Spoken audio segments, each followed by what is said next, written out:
ಶ್ರೀಗುರುಭ್ಯೋ ನಮಃ. ಹರಿ ಓಂ. ಆಪಾದಮೌಳಿಪರ್ಯಂతం ಗುರುಣಾಮಾಕೃತಿಂ ಸ್ಮರೇತ್ತೇನ ವಿಘ್ನಾ ಪ್ರಣಶ್ಯಂತಿ ಸಿದ್ಧಿಂತಿ ಚ ಮನೋರಥಾಃ. ತಪಸ್ವಾಧ್ಯಾಯ ಶುಶ್ರೂಷಾ ಕೃಷ್ಣಪೂಜಾರತಂ ಮುನಿಂ ವಿಶ್ವೇಶಂ ಇಷ್ಟದಂ ವಂದೇ ಪರಿವ್ರಾಟ್ ಚಕ್ರವರ್ತಿನಂ. ನಾರಾಯಣಂ ನಮಸ್ಕೃತ್ಯ ನರಂ ಚೈವ ನರೋತ್ತಮಂ ದೇವೀಂ ಸರಸ್ವತೀಂ ವ್ಯಾಸಂ ತತೋ ಜಯಮುದೀರಯೇತ್. ಶ್ರೀಗುರುಭ್ಯೋ ನಮಃ. ಹರಿ ಓಂ.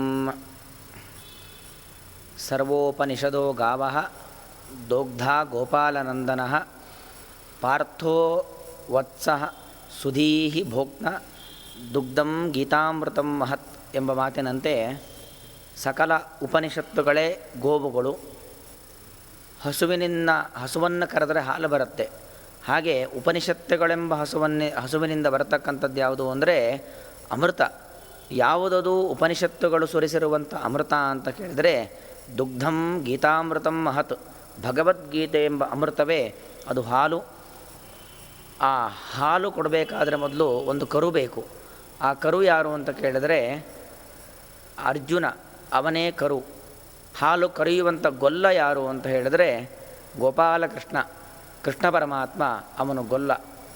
ಅಂತಹ ಕೃಷ್ಣ ಪರಮಾತ್ಮ ನಮಗೆಲ್ಲ ಕೊಟ್ಟಿರುವಂತಹ ದೊಡ್ಡ ಅಮೃತದ ಒಂದು ಖನಿಜ ಅಂತ ಹೇಳಬಹುದು, ಅಮೃತದ ದೊಡ್ಡ ಕೊಡಪಾನ ಅಂತ ಹೇಳಬಹುದು ಭಗವದ್ಗೀತೆ. ಅಂತಹ ಭಗವದ್ಗೀತೆಯ ಮಾಹಾತ್ಮ್ಯವನ್ನು, ಪದ್ಮಪುರಾಣೋಕ್ತವಾಗಿರುವಂಥ ಮಾಹಾತ್ಮ್ಯಗಳನ್ನು ನಿನ್ನೆ ದಿವಸ ಮೊದಲನೇ ಅಧ್ಯಾಯ ಕಥೆಯನ್ನು ನೋಡಿದ್ವಿ. ಅದೇ ರೀತಿಯಾಗಿ ಮಾಹಾತ್ಮ್ಯದ 2ನೇ ಅಧ್ಯಾಯದ ಕಥೆಗಳನ್ನು ನೋಡಿ ಅಲ್ಲಿ ಬರುವಂತಹ ಕೆಲವೊಂದು ಪಾತ್ರಗಳು. ಆ ದೇವಶರ್ಮ ಎಂಬುವಂತಹ ಬ್ರಾಹ್ಮಣ, ಅವನು ನಿರಂತರವಾಗಿ ಜಿಜ್ಞಾಸೆಯನ್ನು ಹೊಂದಿ ಮತ್ತಷ್ಟು ತಿಳಿಬೇಕು, ಮತ್ತಷ್ಟು ಭಗವಂತನ ಬಗ್ಗೆ ತಿಳಿಬೇಕು ಎಂಬುದಾಗಿ ಆಸಕ್ತಿಯನ್ನು ಹೊಂದಿರತಕ್ಕಂಥ ಬ್ರಾಹ್ಮಣ. ಆ ಬ್ರಾಹ್ಮಣ, ಆ ದೇವಶರ್ಮ ಸೌಪರಕ್ಕೆ ಹೋಗುವಂಥದ್ದು. ಆ ಸೌಪುರ ಎಂಬ ಪಟ್ಟಣಕ್ಕೆ ಹೋಗಿ ಅಲ್ಲಿ ಒಬ್ಬ ಮಿತ್ರವಾನ್ ಎಂಬತಕ್ಕಂಥ ಕುರುಬ, ಅವನನ್ನು ನೋಡಿ ಅವನ ಮೂಲಕವಾಗಿ ಉಪದೇಶವನ್ನು ಪಡೆದದ್ದು. ಅಲ್ಲಿ ಆ ಹುಲಿ ಮತ್ತು ಮೇಕೆಗಳ ಕತೆ ಅಂದೇ ದುರ್ಧಮ ಎಂಬುವಂತಹ ಒಬ್ಬ ವ್ಯಕ್ತಿ, ಅದೇ ರೀತಿಯಾಗಿ ದುರಾಧರ್ಷೆ ಎಂಬುವಂಥ ಅವಳ ಮಡದಿ, ಅವರಿಬ್ಬರು ಹೇಗೆ ಕೆಟ್ಟ ವರ್ತನೆಗಳಿಂದಾಗಿ ಆ ಹುಲಿಯಾಗಿ ಮೇಕೆಯಾಗಿ ಹುಟ್ಟಿದ್ದಾರೆ, ಈ ಎಲ್ಲ ಒಂದು ಕಥೆಯನ್ನು ನಿನ್ನೆ ದಿವಸ ನೋಡಿದ್ವಿ. ಅದರ ಅರ್ಥಾನುಸಂಧಾನವನ್ನು ಮಾಡುವುದಾದರೆ, ಅದರ ವಿಶೇಷ ಜಿಜ್ಞಾಸೆಯನ್ನು ಮಾಡುವುದಾದರೆ, ಭಗವಂತ ಗೀತೆಯಲ್ಲಿ ಹೇಳತಕ್ಕಂಥ ಮಾತು ಯೋಗಸ್ಥ ಕುರುಮ ಕರ್ಮಾಣಿ ಸಂಗಂ ತ್ಯಕ್ತ್ವಾ ಧನಂಜಯ. ಎಲೈ ಧನಂಜಯನೇ, ಯೋಗಸ್ಥಃ ಕರ್ಮಾಣಿ ಕುರು. ಭಗವನ್ನಿಷ್ಠನಾಗಿ ಇದ್ದುಕೊಂಡು ಎಲ್ಲವನ್ನೂ ಕೂಡ ಭಗವಂತನ ಆರಾಧನೆ, ಪ್ರತಿಯೊಬ್ಬ ವ್ಯಕ್ತಿಯೂ ಕೂಡ ಅವರವರು ಅವರಿಗೆ ವಿಹಿತವಾದಂಥ ಏನು ಕಾರ್ಯಗಳು ಅಂತ ಇರ್ತಾವೋ ಆ ಎಲ್ಲ ಕಾರ್ಯಗಳನ್ನು ಕೂಡ ಯೋಗಸ್ಥಃ ಕರ್ಮಾಣಿ ಕುರು, ಭಗವನ್ನಿಷ್ಠವಾಗಿ ಭಗವಂತನಿಗೆ ಅರ್ಪಣೆ ಮಾಡಿ ಕಾರ್ಯಗಳನ್ನು ಮಾಡು ಎಂಬುದಾಗಿ ಹೇಳ್ತಕ್ಕಂಥ ಮಾತು. ಅಂದರೆ ವಿಷಯ ಪದಾರ್ಥಗಳಲ್ಲಿ ವಿರಕ್ತಿಯನ್ನು ಹೊಂದಿ, ಕಣ್ಣಿಗೆ ಬಣ್ಣ ವಿಷಯ, ಕಿವಿಗೆ ಶಬ್ದ ವಿಷಯ, ನಾಲಿಗೆಗೆ ರುಚಿ ವಿಷಯ, ಅದರ ಬಗ್ಗೆ ವಿರಕ್ತಿಯನ್ನು ಹೊಂದಿ ಜ್ಞಾನ ಭಕ್ತಿಗಳ ಮೂಲಕವಾಗಿ ಆ ಎಲ್ಲ ಕಾರ್ಯಗಳನ್ನು ಮಾಡಿ ಅದನ್ನು ಭಗವಂತನಿಗೆ ಅರ್ಪಣೆಯನ್ನು ಮಾಡಬೇಕು. ಆಗ ನಾವು ಅತ್ಯುತ್ತಮವಾದ ಶಾಂತಿಯನ್ನು, ನೆಮ್ಮದಿಯನ್ನು ತಲುಪಬಹುದು ಎಂಬುದಾಗಿ ಕೃಷ್ಣ ಹೇಳ್ತಾನೆ. ಹಾಗೆ ನಿರಂತರವಾಗಿ ಸಾಧನೆಯನ್ನು ಮಾಡ್ತಕ್ಕಂಥ ಒಬ್ಬ ಬ್ರಾಹ್ಮಣ ಆ ದೇವಶರ್ಮ, ಅವನ ಒಂದು ಕತೆ ನಾವಲ್ಲಿ ನೋಡಿದ್ದೇವೆ. ಅದೇ ರೀತಿಯಾಗಿ ಕೃಷ್ಣ ಹೇಳತಕ್ಕಂಥ ಮಾತು 2ನೇ ಅಧ್ಯಾಯದಲ್ಲಿ ನಾಸತೋ ವಿದ್ಯತೆ ಭಾವೋ ನಾಭಾವೋ ವಿದ್ಯತೆ ಸತಃ ಅಂತ. ಅಸತಃ ಭಾವ ನ ವಿದ್ಯತೆ, ಸತಃ ಅಭಾವ ನ ವಿದ್ಯತೆ. ಅಂದರೆ ಯಾರು ಕೆಟ್ಟ ವ್ಯಕ್ತಿಯೋ ಕೆಟ್ಟವನಿಗೆ ಎಂದೆಂದಿಗೂ ಒಳ್ಳೆಯದಾಗೋದಿಲ್ಲ. ಸತಃ ಅಭಾವ ನ ವಿದ್ಯತೆ, ಒಳ್ಳೆಯವನಿಗೆ ಎಂದೂ ಕೆಟ್ಟದಾಗುವುದಿಲ್ಲ ಅಂತ ಅರ್ಥ. ನಾವು ಆ ಮಹಾಭಾರತದ ಘಟನೆಯನ್ನೇ ನೋಡೋದು ಅಂತಾದರೆ, ದುರ್ಯೋಧನ ಪರಮನೀಚ, ಅವನಿಗೆ ಎಂದಿಗೂ ಒಳ್ಳೆಯದಾಗಲೇ ಇಲ್ಲ, ಕೆಟ್ಟದ್ದೇ ಆಯಿತು. ಏನೋ ತಾತ್ಕಾಲಿಕವಾಗಿ 14 ವರ್ಷ ಪಾಂಡವರನ್ನು ವನವಾಸಕ್ಕೆ ಕಳಿಸಿ ಅವನು ಸುಖವಾಗಿದ್ದ ಅಂತ ಅಂದ್ಕೊಳ್ಬೋದು. ಆಗಲೂ ಅವನು ಸುಖವಾಗಿ ನೆಮ್ಮದಿಯಾಗಿ ಬದುಕಿರಲಿಲ್ಲ. ಅವನು ಈ ಐಹಿಕವಾಗಿಯೂ ಸುಖವನ್ನು ಪಟ್ಟವನಲ್ಲ, ದೇಹನಾಶಾನಂತರದಲ್ಲೂ ಕೂಡ ಸುಖವನ್ನು ಪಟ್ಟವನಲ್ಲ, ಅಂಧತಮಸ್ಸನ್ನು ಪಡೆದಂಥ ವ್ಯಕ್ತಿ. ಹಾಗಾಗಿ ಅಸತಃ ಭಾವ ನ ವಿದ್ಯತೆ, ಕೆಟ್ಟವರಿಗೆ ಎಂದೂ ಒಳ್ಳೆಯದಾಗೋದಿಲ್ಲ. ಉದಾಹರಣೆಗೆ ಈ ಕಥೆಯಲ್ಲಿ ಬಂದಿರತಕ್ಕಂಥ ದುರ್ದಮ ಮತ್ತು ದುರಾದರ್ಶೆ ಗಂಡ ಹೆಂಡತಿಯರಿಬ್ಬರೂ ಕೂಡ ಪರಮನೀಚರು, ಅವರಿಗೆ ಒಳ್ಳೆಯದಾಗಲೇ ಇಲ್ಲ ಅಲ್ವಾ. ಡಾಕಿಣಿಯಾಗಿ ಹುಟ್ಟುತ್ತಾಳೆ, ಹುಲಿಯಾಗಿ ಹುಟ್ಟುವುದು, ಮೇಕೆಯಾಗಿ ಹುಟ್ಟುವುದು, ನೀಚ ಯೋನಿಯಲ್ಲಿ ಹುಟ್ಟತಕ್ಕಂತಹ ಅಂಧತಮಸ್ಸನ್ನೇ ಪಡಿತಾ ಇದ್ದಾರೆ ಹೊರತು ಒಳ್ಳೆಯದನ್ನು ಪಡೆದಿಲ್ಲ. ಯಾಕಂದರೆ ಅವರು ಒಳ್ಳೆಯವರಲ್ಲ, ಒಳ್ಳೆಯ ಕೆಲಸವನ್ನು ಮಾಡಿಲ್ಲ. ಭಗವಂತ ಉತ್ತಮವಾದ ಮನುಷ್ಯ ಶರೀರವನ್ನು ಕೊಟ್ಟಿದ್ದ, ಅಷ್ಟು ಉತ್ತಮವಾದ ಶರೀರ. ಯಾಕಂದರೆ ಎಲ್ಲ ಜನ್ಮಗಳಲ್ಲಿ ಸಂಪಾದಿಸಿದ ಪುಣ್ಯಶೇಷದಿಂದ ಬರುವಂಥದ್ದು ಮನುಷ್ಯ ಶರೀರ. ಅದನ್ನು ಅವರು ದೇವರ ಕೊಟ್ಟ ಯೋಗವನ್ನು ಉಳಿಸಿಕೊಳ್ಳುವ ಯೋಗ್ಯತೆ ಇಲ್ಲದಂತಹ ವ್ಯಕ್ತಿಗಳಾದ್ದರಿಂದಾಗಿ ಭಗವಂತ ಅವರಿಗೆ ನೀಚ ಯೋನಿಯಲ್ಲಿ ಹುಟ್ಟಿಸಿ ಕೆಟ್ಟದ್ದನ್ನು ಮಾಡ್ತಾನೆ. ಅದೇ ಒಂದು ವೇಳೆ ಸಜ್ಜನನಾಗಿದ್ದರೆ ಅವನೇ ನಮ್ಮ ಆ ದೇವಶರ್ಮ ಎಂಬತಕ್ಕಂಥ ಬ್ರಾಹ್ಮಣ. ಅವನು ದೇವಶರ್ಮ ಆ ಮಿತ್ರವಾನ್ನ ಮೂಲಕವಾಗಿ ಸಂದೇಶವನ್ನು ಪಡೆದು ಮುಕ್ತಿಯನ್ನು ತಲುಪ್ತಾನೆ. ಮಿತ್ರವಾನ್ ಅವನೂ ಅಷ್ಟೇ ಯಾವುದೇ ರೀತಿಯಾಗಿರ್ತಕ್ಕಂಥ ಅಪಕರ್ಮ ಆ ಕೆಟ್ಟ ಕೆಲಸಗಳನ್ನು ಮಾಡದೇನೆ ಪ್ರತಿಯೊಂದು ಕಾರ್ಯವನ್ನು ಕೂಡ ಭಗವಂತನ ಪೂಜೆ ಎಂಬ ಭಾವನೆಯಿಂದಾಗಿ ತಾನು ಮಾಡತಕ್ಕಂಥ ಕೆಲಸ ಕುರಿ ಕಾಯುವ ಕೆಲಸ, ಕುರಿ ಕಾಯುವ ಕೆಲಸವನ್ನು ಕೂಡ ಭಗವಂತನ ಪೂಜೆ ಎಂಬ ಭಾವನೆಯಿಂದ ಮಾಡಿ ಸದ್ಗತಿಯನ್ನು ಹೊಂದುತ್ತಾನೆ ಎಂಬುದನ್ನು ನಾವು ನೋಡಿದ್ದೇವೆ. ಆದ್ದರಿಂದಾಗಿ ಸತಃ ಅಭಾವ ನ ವಿದ್ಯತೆ, ಸತ್ಕರ್ಮವನ್ನು ಮಾಡುವಂಥ ವ್ಯಕ್ತಿಗಳಿಗೆ ಸಜ್ಜನರಿಗೆ ಎಂದೆಂದೂ ಕೆಟ್ಟದ್ದಾಗೋದಿಲ್ಲ ಎಂಬ ವಿಚಾರವನ್ನು ನಾವಲ್ಲಿ ಗಮನಿಸಿದ್ದೇವೆ. ಸ್ವಲ್ಪಮಪ್ಯಸ್ಯ ಧರ್ಮಸ್ಯ ತ್ರಾಯತೆ ಮಹತೋ ಭಯಾತ್. ಕೃಷ್ಣ ಹೇಳ್ತಕ್ಕಂತಹ ಮತ್ತೊಂದು ಮಾತು, ಒಳ್ಳೆ ಕೆಲಸಗಳು ತುಂಬ ಮಾಡಬೇಕು, ಆದರೆ ನಮ್ಮ ದೇಹ ಅದಕ್ಕೆ ಸಹಕಾರ ಮಾಡುವುದಿಲ್ಲ.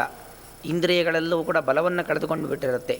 ಏನು ಮಾಡೋದು ಅಂತ ಕೇಳಿದರೆ ಕೃಷ್ಣ ಹೇಳ್ತಾನೆ, ಧರ್ಮಾಚರಣೆಯನ್ನಂತೂ ಮಾಡಿ, ಅಷ್ಟೂ ಇಷ್ಟು ಅಂತಿಲ್ಲ, ನಮ್ಮ ಕೈಯಲ್ಲಿ ಎಷ್ಟು ಸಾಧ್ಯವೋ ಅಷ್ಟು ಧರ್ಮಾಚರಣೆಗಳನ್ನು ಮಾಡಿ. ಒಬ್ಬೊಬ್ಬರ ಯೋಗ್ಯತೆ ಒಂದೊಂದು ರೀತಿಯಾಗಿ, ಒಬ್ಬೊಬ್ಬ ವ್ಯಕ್ತಿಯ ದೈಹಿಕ ಸಾಮರ್ಥ್ಯ ಒಂದೊಂದು ರೀತಿಯಲ್ಲಿ, ಒಬ್ಬೊಬ್ಬ ವ್ಯಕ್ತಿಯ ಸಂಪತ್ತಿನ ಸಾಮರ್ಥ್ಯ ಒಂದೊಂದು ರೀತಿಯಲ್ಲಿರುತ್ತೆ. ಅವರವರ ಸಂಪತ್ತಿಗೆ ಅನುಗುಣವಾಗಿ, ಅವರವರ ದೈಹಿಕ ಸಾಮರ್ಥ್ಯಕ್ಕೆ ಅನುಗುಣವಾಗಿ, ಅವರವರ ಮನೋಬಲ ಸಾಮರ್ಥ್ಯಕ್ಕೆ ಅನುಗುಣವಾಗಿ ಪ್ರತಿಯೊಬ್ಬರೂ ಕೂಡ ಧರ್ಮಾಚರಣೆಯನ್ನು ಮಾಡಿ. ಯಾಕಂದರೆ ಸ್ವಲ್ಪಮಪ್ಯಸ್ಯ ಧರ್ಮಸ್ಯ ಮಹತಃ ಭಯಾತ್ ತ್ರಾಯತೆ. ನಾವು ಮಾಡುವಂತಹ ಸ್ವಲ್ಪ ಧರ್ಮಾಚರಣೆಯೂ ಕೂಡ ನಮ್ಮನ್ನು ಅನೇಕ ತೊಂದರೆಗಳಿಂದ ಪಾರು ಮಾಡುತ್ತದೆ, ನಮಗೆ ಎದುರಾಗುವಂತಹ ಅನೇಕ ತೊಂದರೆಗಳಿಂದ ದೂರ ಮಾಡುತ್ತದೆ. ಆದ್ದರಿಂದಾಗಿ ಪ್ರತಿಯೊಬ್ಬ ವ್ಯಕ್ತಿಯೂ ಕೂಡ ಧರ್ಮಾಚರಣೆಯನ್ನು ಮಾಡಲೇಬೇಕು ಎಂಬತಕ್ಕಂತಹ ಒಂದು ಮಾತು. ಅದಕ್ಕೆ ಅನುಗುಣವಾಗಿ ಆ ಮಿತ್ರವಾನ್ ಎಂಬತಕ್ಕಂಥ ಕುರು ಕಾಯುವಂಥ ಕುರುಬ ಅವನಿಗೆ ಎಷ್ಟು ಗೊತ್ತೋ ಅಷ್ಟು ಧರ್ಮಾಚರಣೆಯನ್ನು ಮಾಡುವುದು, ತನ್ನ ಕಾರ್ಯವನ್ನೇ ಭಗವಂತನ ಪೂಜೆ ಎಂಬುದಾಗಿ ಮಾಡುವುದು.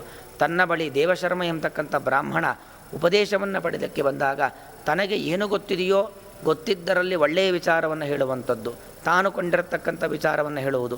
ಈ ಮೂಲಕವಾಗಿ ಅವನು ಸದ್ಗತಿಯನ್ನು ಪಡಿತಾನೆ.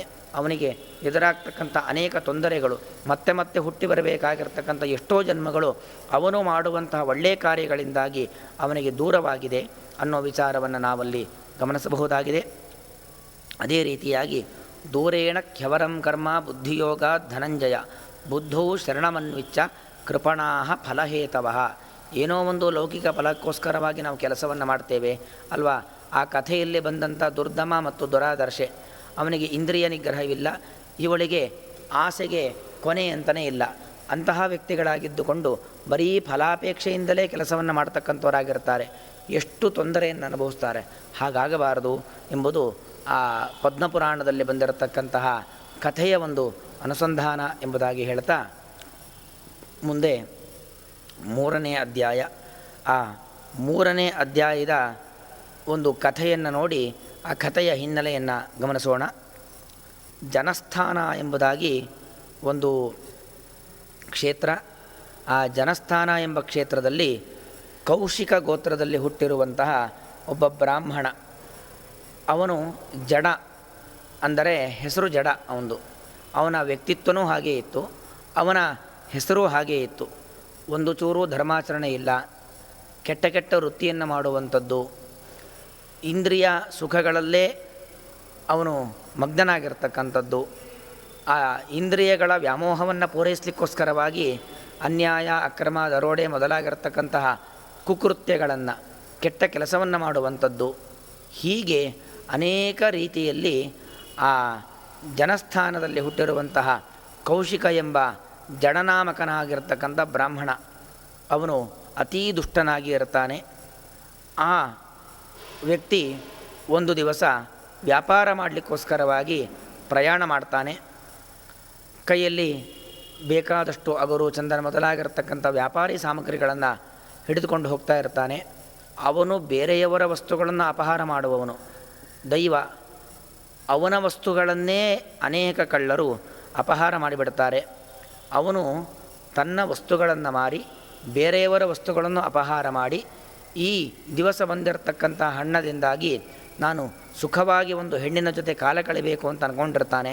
ಆದರೆ ಇವನ ವಸ್ತುಗಳನ್ನೇ ಕಳ್ಳರು ಅಪಹಾರ ಮಾಡಿ ಇವನನ್ನು ಬರಿ ಕೈಯಲ್ಲಿ ಮಾಡಿಬಿಡ್ತಾರೆ.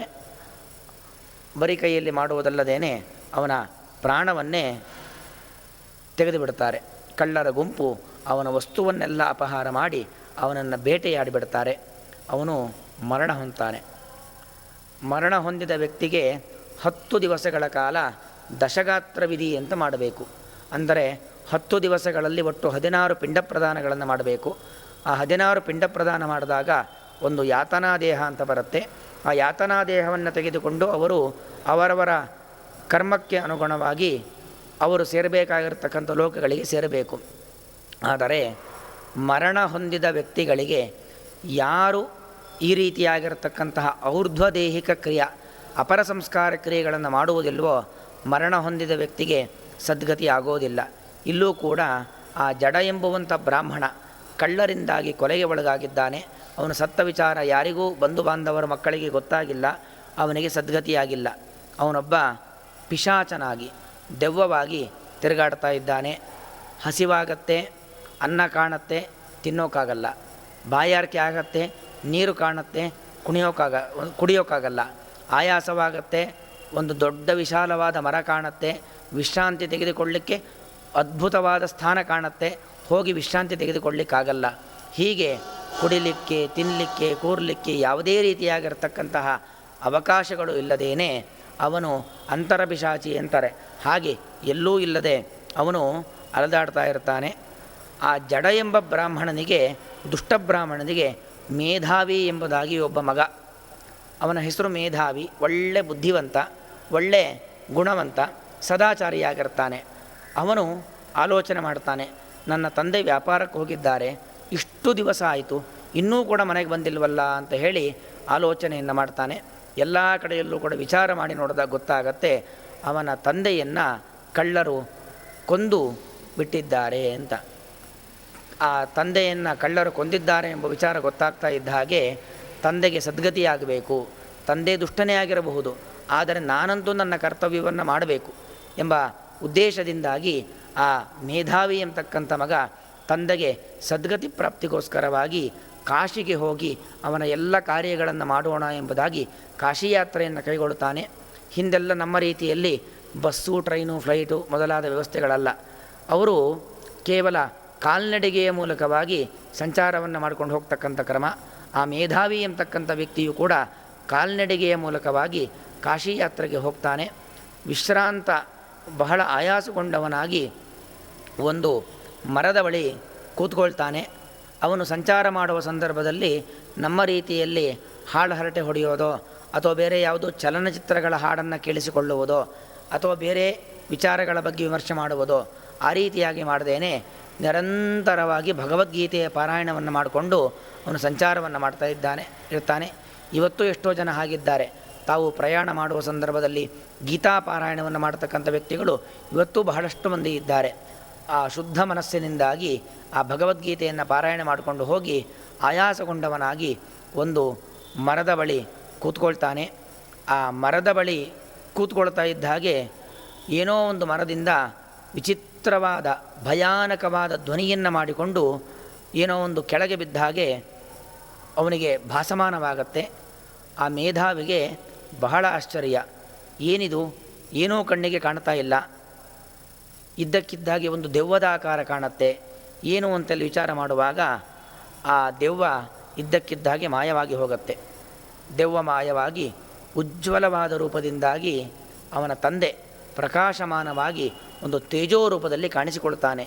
ತಂದೆ ಹೇಳ್ತಾನೆ, ಮಗನೇ, ನೀನು ಕಾಶಿ ಯಾತ್ರೆ ಮಾಡಬೇಕು ಎಂಬುದಾಗಿ ಹೋಗ್ತಾ ಇದೆಯಾ, ಆದರೆ ಅದರ ಅಗತ್ಯ ಇಲ್ಲ. ಯಾಕೆ, ನೀನು ಕಾಶಿಗೆ ಹೊರಟಿದ್ದು ನನಗೆ ಸದ್ಗತಿ ಉಂಟಾಗಲಿ, ನನ್ನ ಕಾರ್ಯವನ್ನು ಮಾಡಲಿಕ್ಕೋಸ್ಕರ ಹೊರಟಿರತಕ್ಕಂಥದ್ದು. ಆದರೆ ಅದರ ಅಗತ್ಯ ಇಲ್ಲ. ನೀನು ಏನು ಈ 3ನೇ ಅಧ್ಯಾಯ ಭಗವದ್ಗೀತೆಯನ್ನು ಪಾರಾಯಣ ಮಾಡಿದ್ದೀಯಾ, ಅದರಿಂದಲೇ ನನಗೆ ಸದ್ಗತಿಯಾಗಿದೆ, ಇನ್ನು ನೀನು ವಾಪಸ್ ಹೋಗಬಹುದು ಎಂಬುದಾಗಿ ಹೇಳಿ ಕಳಿಸ್ತಾನೆ. ಅಂದರೆ ಇದರ ಅಭಿಪ್ರಾಯ, ನಾವು ಕೂಡ 3ನೇ ಅಧ್ಯಾಯ ಪಾರಾಯಣ ಮಾಡಿದ್ರೆ ಸಾಕು, ಅಥವಾ ಆಚಾರ ಮೂಲಕವಾಗಿ ಪಾರಾಯಣ ಮಾಡಿಸಿದ್ರೆ ಸಾಕು, ನಮ್ಮ ಕುಟುಂಬದಲ್ಲಿ ಯಾರಾದರೂ ತೀರು ಹೋದರೆ ಅವರಿಗೆ ಔರ್ಧ್ವದೇಹಿಕ ಕ್ರಿಯೆಗಳನ್ನು ಮಾಡಬಾರ್ದು ಅಂತ ಅರ್ಥ ಅಲ್ಲ. ಭಗವದ್ಗೀತೆಯ ಮಾಹಾತ್ಮ್ಯವನ್ನು ಹೇಳುವುದರಲ್ಲಿ ತಾತ್ಪರ್ಯ ಹೊರತಾಗಿ ಔರ್ಧ್ವದೇಹಿಕ ಕ್ರಿಯೆಗಳನ್ನು ಮಾಡಬೇಡಿ ಅನ್ನುವುದರಲ್ಲಿ ಈ ಪದ್ಮಪುರಾಣದ ಮಾತುಗಳಿಗೆ ತಾತ್ಪರ್ಯವಲ್ಲ. ಅಷ್ಟಲ್ಲದೇನೆ ಆ ಜಡ ಎಂಬತಕ್ಕಂಥ ಬ್ರಾಹ್ಮಣ ಏನಿದ್ದಾನೆ,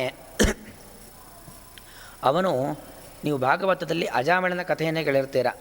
ಬಹಳ ದುಷ್ಟನಾಗಿ ಅವನು ಬರೀ ಇಂದ್ರಿಯಗಳ ಲಾಲನೆ ಪಾಲನೆ ಪೋಷಣೆಯಲ್ಲೇ ಇದ್ದು 10 ಜನ ಮಕ್ಕಳನ್ನು ಪಡೆದು ಯಾವುದೇ ರೀತಿಯಲ್ಲೂ ಧರ್ಮಾಚರಣೆಯನ್ನು ಮಾಡದೆ ಕೊನೆಗೆ ಸಾಯುವ ಸಂದರ್ಭದಲ್ಲಿ ನಾರಾಯಣ ಅಂತ ಕರೀತಾನೆ ತನ್ನ ಮಗನ ಹೆಸರನ್ನು. ಅವನಿಗೆ ಮುಕ್ತಿ ಸಿಕ್ಕಿಬಿಡತ್ತೆ.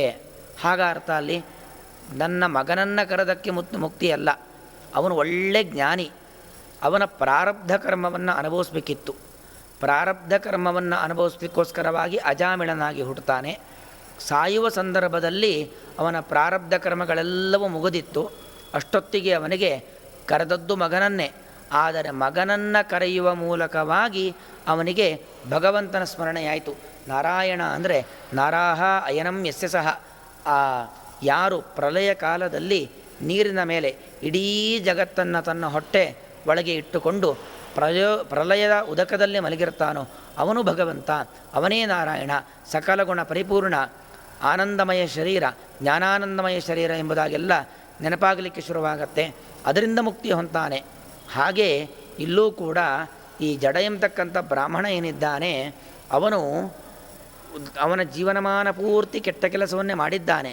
ಆದರೆ ಅದು ಅವನ ಪ್ರಾರಬ್ಧ ಕರ್ಮಗಳನ್ನು ಅನುಭವಿಸ್ಲಿಕ್ಕೋಸ್ಕರವಾಗಿ ಪಡೆದುಕೊಂಡಂಥ ಒಂದು ಶರೀರ. ಆ ಪ್ರಾರಬ್ಧ ಕರ್ಮಗಳನ್ನು ಅನುಭವಿಸಾಗಿತ್ತು, ಎಲ್ಲ ಮುಕ್ತಾಯವಾಗಿತ್ತು, ಸದ್ಗತಿ ಆಗಬೇಕಿತ್ತು. ಭಗವದ್ಗೀತೆಯ ಮಾತನ್ನು ಕೇಳುತ್ತಿದ್ದ ಹಾಗೆ ಅವನಿಗೆ ಸದ್ಗತಿ ಆಯಿತು.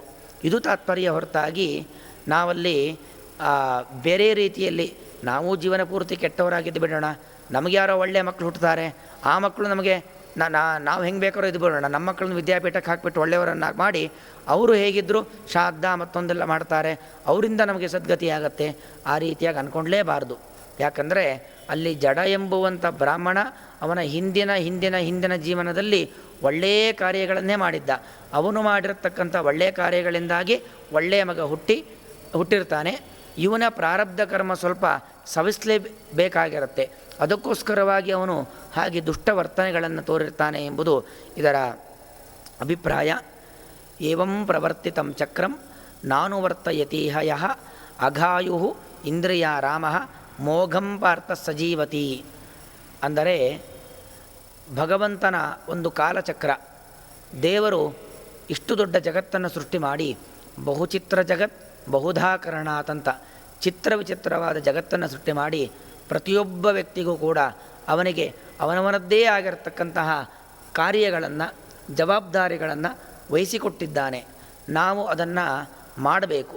ಅದನ್ನು ನಾವು ಒಂದು ವೇಳೆ ಮಾಡದೇ ಹೋಗಿಬಿಟ್ರೆ ದೇವರು ನಮಗೇನನ್ನು ಜವಾಬ್ದಾರಿ ಕೊಟ್ಟಿದ್ದಾನೋ ಆಯಾಯ ಜವಾಬ್ದಾರಿಗಳನ್ನು ನಮಗೆ ಕೊಡೋದ್ಯಾರೋ ನಮ್ಮ ತಂದೆ ಜವಾಬ್ದಾರಿ ಕೊಡ್ಬೋದು, ನಮ್ಮ ತಾಯಿ ಜವಾಬ್ದಾರಿ ಕೊಡ್ಬೋದು, ಅಥವಾ ನಾವು ಉದ್ಯೋಗ ವ್ಯವಹಾರ ಮಾಡ್ತಕ್ಕಂತಹ ಸ್ಥಳದಲ್ಲಿ ನಮ್ಮ ಯಜಮಾನರು ಜವಾಬ್ದಾರಿಯನ್ನು ಕೊಡ್ಬೋದು. ಅದೆಲ್ಲ ಭಗವಂತನ ನಮಗೆ ಕೊಡಿಸ್ತಕ್ಕಂಥ ಜವಾಬ್ದಾರಿಗಳು. ಅದನ್ನು ಭಗವಂತನ ಪೂಜೆ ಎಂಬ ಭಾವನೆಯಿಂದ ಮಾಡಬೇಕು. ಇಲ್ಲ ಅಂತಾದರೆ ಅವನ ಅಘಾಯು ವ್ಯರ್ಥವಾದ ಶರೀರ, ಕರೀ ಪಾಪವನ್ನು ಮಾಡಲಿಕ್ಕೋಸ್ಕರವಾಗಿ ಇರುವಂಥ ಶರೀರ ಒಂದು. ಭುಂಜತೇತೆ ಅಘಂ ಪಾಪಂ ಏ ಪಚಂತಿ ಆತ್ಮಕಾರಣಾತ್. ನಾವು ಏನೇನು ತಿಂತೀವೋ ಏನೇನು ಕುಡಿತೀವೋ ಅದನ್ನು ಭಗವಂತನಿಗೆ ಸಮರ್ಪಣೆ ಮಾಡಿ ಮನೆಗೆ ಬಂದಿರತಕ್ಕಂಥ ಅತಿಥಿಗಳು ಆತಿಥ್ಯಂ ಹರಿಪೂಜನಂ ಅಂತ ಆ ಹರಿಪೂಜನೆ ಅದೊಂದು ನಾವು ಪ್ರತಿನಿತ್ಯ ಮಾಡ್ತಕ್ಕಂಥ ಸಾಲಗ್ರಾಮಾದಿಗಳಿಗೆ ಪೂಜೆ, ತುಳಸಿ ಪೂಜೆ, ಅಶ್ವತ್ಥ ಪ್ರದಕ್ಷಿಣೆ, ದೇವಾಲಯಗಳಿಗೆ ಮಠಗಳಿಗೆ ಹೋಗುವುದು ಇದೆಲ್ಲ ಹರಿಪೂಜನೆ ಹೌದು. ಅದರ ಜೊತೆಗೆ ಇನ್ನೊಂದು ಅತ್ಯುತ್ತಮವಾದ ಹರಿಪೂಜನೆ ಅಂತ ಹೇಳಿದರೆ ಆತಿಥ್ಯ ಸತ್ಕಾರ ಎಂಬುದು ಒಂದು ಭಗವಂತನ ಆರಾಧನೆ. ಅದನ್ನು ಮಾಡದೇನೆ ನಮ್ಮ ಮನೆಯಲ್ಲಿ ಅಡಿಗೆ ಮಾಡೋದು, ನಾವೇ ತಿನ್ನೋದು, ನಾವೇ ಬೇಯಿಸೋದು, ಹೀಗಿದ್ದರೆ ಅಘಂಸ ಕೇವಲಂ ಭುಂಕ್ತೆ, ತಿನ್ನೋದನ್ನ, ಕಣ್ಣಿಗೆ ಕಾಣೋದು ಅನ್ನದ ಪದಾರ್ಥಗಳು, ತಿನ್ನೋ ಪದಾರ್ಥಗಳು, ಆದರೆ ಅದು ಪಾಪವಾಗಿ ನಮ್ಮ ಹೊಟ್ಟೆಗೆ ಹೋಗುತ್ತೆ. ಅದರಿಂದಾಗಿ ನಾವು ಪ್ರತಿನಿತ್ಯದಲ್ಲೂ ಕೂಡ ನಮಗೋಸ್ಕರ ಮಾತ್ರ ಊಟ ಮಾಡಿಕೊಳ್ಳೋದು ಅಂತಲ್ಲ, ಯಾರಾದರೂ ಬರ್ತಾರಾ ಅಂತ ನಿರೀಕ್ಷೆ ಮಾಡಬೇಕು. ಮೊದಲು ಬಂದವರಿಗೆ ನಾವು ಆಹಾರವನ್ನು ಕೊಟ್ಟು ಅವರ ಶೇಷ, ಅತಿಥಿಗಳ ಶೇಷವನ್ನು ನಾವು ಸ್ವೀಕಾರ ಮಾಡಬೇಕು. ಯಾಕಂದರೆ ಅನಾಹೂತ ಸಾಕ್ಷಾತ್ ವಿಷ್ಣು ಅಂತ ನಾವು ಏನೋ ಫಂಕ್ಷನ್ಗಳು ಮಾಡುವಾಗ, ಕಾರ್ಯಕ್ರಮಗಳನ್ನು ಮಾಡುವಾಗ ಎಷ್ಟೋ ಜನ ಕರಿತೀವಿ. ಅದಲ್ಲೇ ಕೆಲವರು ಆಕಸ್ಮಿಕವಾಗಿ ಬರ್ತಾರೆ. ಹಾಗೆ ಆಕಸ್ಮಿಕವಾಗಿ ಬರ್ತಕ್ಕಂಥವ್ರು ಯಾರು ಅಂದರೆ ಸಾಕ್ಷಾತ್ ವಿಷ್ಣು, ಸಾಕ್ಷಾತ್ ಭಗವಂತನೇ ಬಂದಿದ್ದಾನೆ ಎಂಬ ಅನುಸಂಧಾನದಿಂದಾಗಿ ಅಂತಹ ಅತಿಥಿ ಸತ್ಕಾರವನ್ನು ಮಾಡಬೇಕು. ಇಲ್ಲದೆ ಹೋದರೆ ಅಘಂಸ ಕೇವಲಂ ಭುಂಕ್ತೆ. ಇಲ್ಲಿ ನೋಡಿ, ಆ ಜಡ ಎಂಬತಕ್ಕಂಥ ಬ್ರಾಹ್ಮಣ ಅವನು ಯಾವುದೇ ರೀತಿಯಲ್ಲಿ ಅತಿಥಿ ಸತ್ಕಾರ ಮಾಡ್ತಾ ಇರಲಿಲ್ಲ. ನಿರಂತರವಾಗಿ ತನಗೇನು ಬೇಕೋ ಸ್ವಾರ್ಥ ಜೀವನವನ್ನು ನಡೆಸ್ತಾ ಇದ್ದ ಹೊರತು ಮತ್ತೊಬ್ಬರಿಗೆ ಉಪಕಾರ ಮಾಡಲಿಕ್ಕೋಸ್ಕರವಾಗಿ, ಮತ್ತೊಬ್ಬರಿಗೆ ಏನನ್ನೋ ಚೂರಾರು ಕೈ ತೆಗೆದು ಕೊಡಲಿಕ್ಕೋಸ್ಕರವಾಗಿ ತನ್ನ ಕೈಯನ್ನು ಬಳಸ್ತಾ ಇರಲಿಲ್ಲ.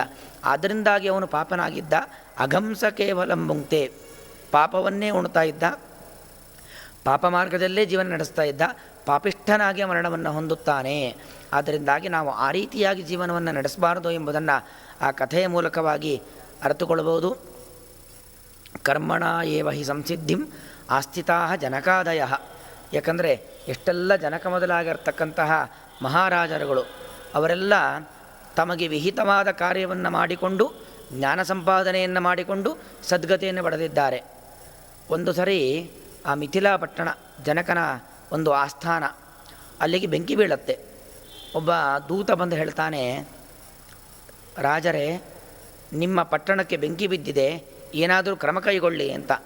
ಅದಕ್ಕೆ ಅವನು ಹೇಳ್ತಾನೆ, ಜನಕ, ಮಿಥಿಲಾಯಾಮ್ ದಕ್ಯಮಾನಾಯಾಮ್ ನಮೇ ಕಿಂಚನ ದಕ್ಯತಿ, ಇಡೀ ಮಿಥಿಲ ಸುಟ್ಟು ಹೋದರೂ ಕೂಡ ನಂದೇನು ಸುಟ್ಟು ಹೋಗೋದಿಲ್ಲ ಅಂತ.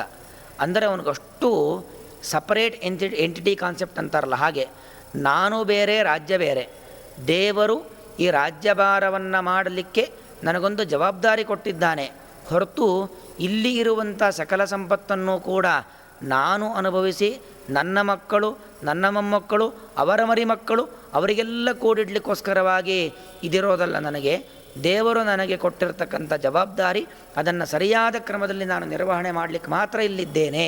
ಆದ್ದರಿಂದಾಗಿ ನಿನ್ನ ಮಿಥಿಲಾ ಪಟ್ಟಣ, ನಿಮ್ಮ ಮಿಥಿಲಾ ಪಟ್ಟಣ ಎಂಬುದಾಗಿ ಹೇಳಬೇಡ, ಇದು ನಮ್ಮೆಲ್ಲರದ್ದು. ಬನ್ನಿ ನಾವೆಲ್ಲ ಸೇರಿ ಆ ಮಿಥಿಲೆಗೆ ಎಲ್ಲಿ ಬೆಂಕಿ ಬಿದ್ದಿದೆಯೋ ಅದನ್ನು ಆರಿಸೋಣ, ಯಾವುದೂ ಕೂಡ ನನ್ನದಲ್ಲ, ಇದು ನಮ್ಮೆಲ್ಲರದ್ದು ಎಂಬುದಾಗಿ ಅವನು ಹೇಳ್ತಾನೆ. ಇವತ್ತು ನಾವು ಸಾರ್ವಜನಿಕ ವಸ್ತುಗಳು ಅಂತ ಹೇಳ್ತೀವಿ. ಸಾರ್ವಜನಿಕ ವಸ್ತು ಅಂದರೆ ಅರ್ಥ ಏನು? ಎಲ್ಲರಿಗೂ ಸೇರಿದ್ದು ಅಂತ ಅರ್ಥ, ಆದರೆ ಯಾರಿಗೂ ಸೇರಿದ್ದಲ್ಲ ಅಲ್ವಾ. ಸಾರ್ವಜನಿಕ ವಸ್ತುಗಳು ಅಂದರೆ ಅದು ಯಾರಿಗೂ ಸೇರಿರ್ತಕ್ಕಂಥ ಅಲ್ಲ, ಅದು ಸಮಾಜದ ಒಂದು ಸಂಪತ್ತು ಅಷ್ಟೇ. ಹಾಗೆ ಆಗಿನ ಕಾಲದ ರಾಜರುಗಳು ಅಂದರೆ ಆ ರೀತಿಯಾಗಿದ್ದರು. ಯಾವುದೂ ಕೂಡ ತನ್ನದ್ದಲ್ಲ, ಭಗವಂತ ನನಗೆ ಕೊಟ್ಟಿರ್ತಕ್ಕಂಥ ಜವಾಬ್ದಾರಿ, ಅದನ್ನು ನಾನು ನಿರ್ವಹಣೆ ಮಾಡಬೇಕು. ನನಗೆ ಉತ್ತರಾಧಿಕಾರಿ ಸಿಗ್ತಾ ಇದ್ದ ಹಾಗೆ ಅವನಿಗೆ ಜವಾಬ್ದಾರಿಯನ್ನೆಲ್ಲ ಬಿಡಬೇಕು, ನಾನು ವಾನಪ್ರಸ್ಥಾಶ್ರಮಕ್ಕೆ ಹೋಗಬೇಕು ಎಂಬುದಾಗಿ ಈ ರೀತಿಯಲ್ಲಿ ಜೀವನವನ್ನು ನಡೆಸ್ತಕ್ಕಂಥ ರಾಜರುಗಳು ಪರಮ ವಿರಕ್ತಿಯಿಂದಾಗಿ, ಜ್ಞಾನ ಭಕ್ತಿಗಳಿಂದಾಗಿ ಜೀವನ ನಡೆಸ್ತಾ ಇರತಕ್ಕಂಥ ರಾಜರುಗಳು. ಹಾಗೆ ನಾವಿರಬೇಕು. ಆದರೆ ಆ ಜಡ ಎಂಬತಕ್ಕಂಥ ಬ್ರಾಹ್ಮಣ ಹಾಗಿರೋದಿಲ್ಲ. ಆದ್ದರಿಂದಾಗಿ ಕೆಟ್ಟ ಮರಣ ಅವನಿಗೆ ಪ್ರಾಪ್ತವಾಗುತ್ತದೆ. ಅನರ್ಥ ಜ್ಞೋದಿತೋ ಮಂತ್ರೋ ನಿರರ್ಥಃ.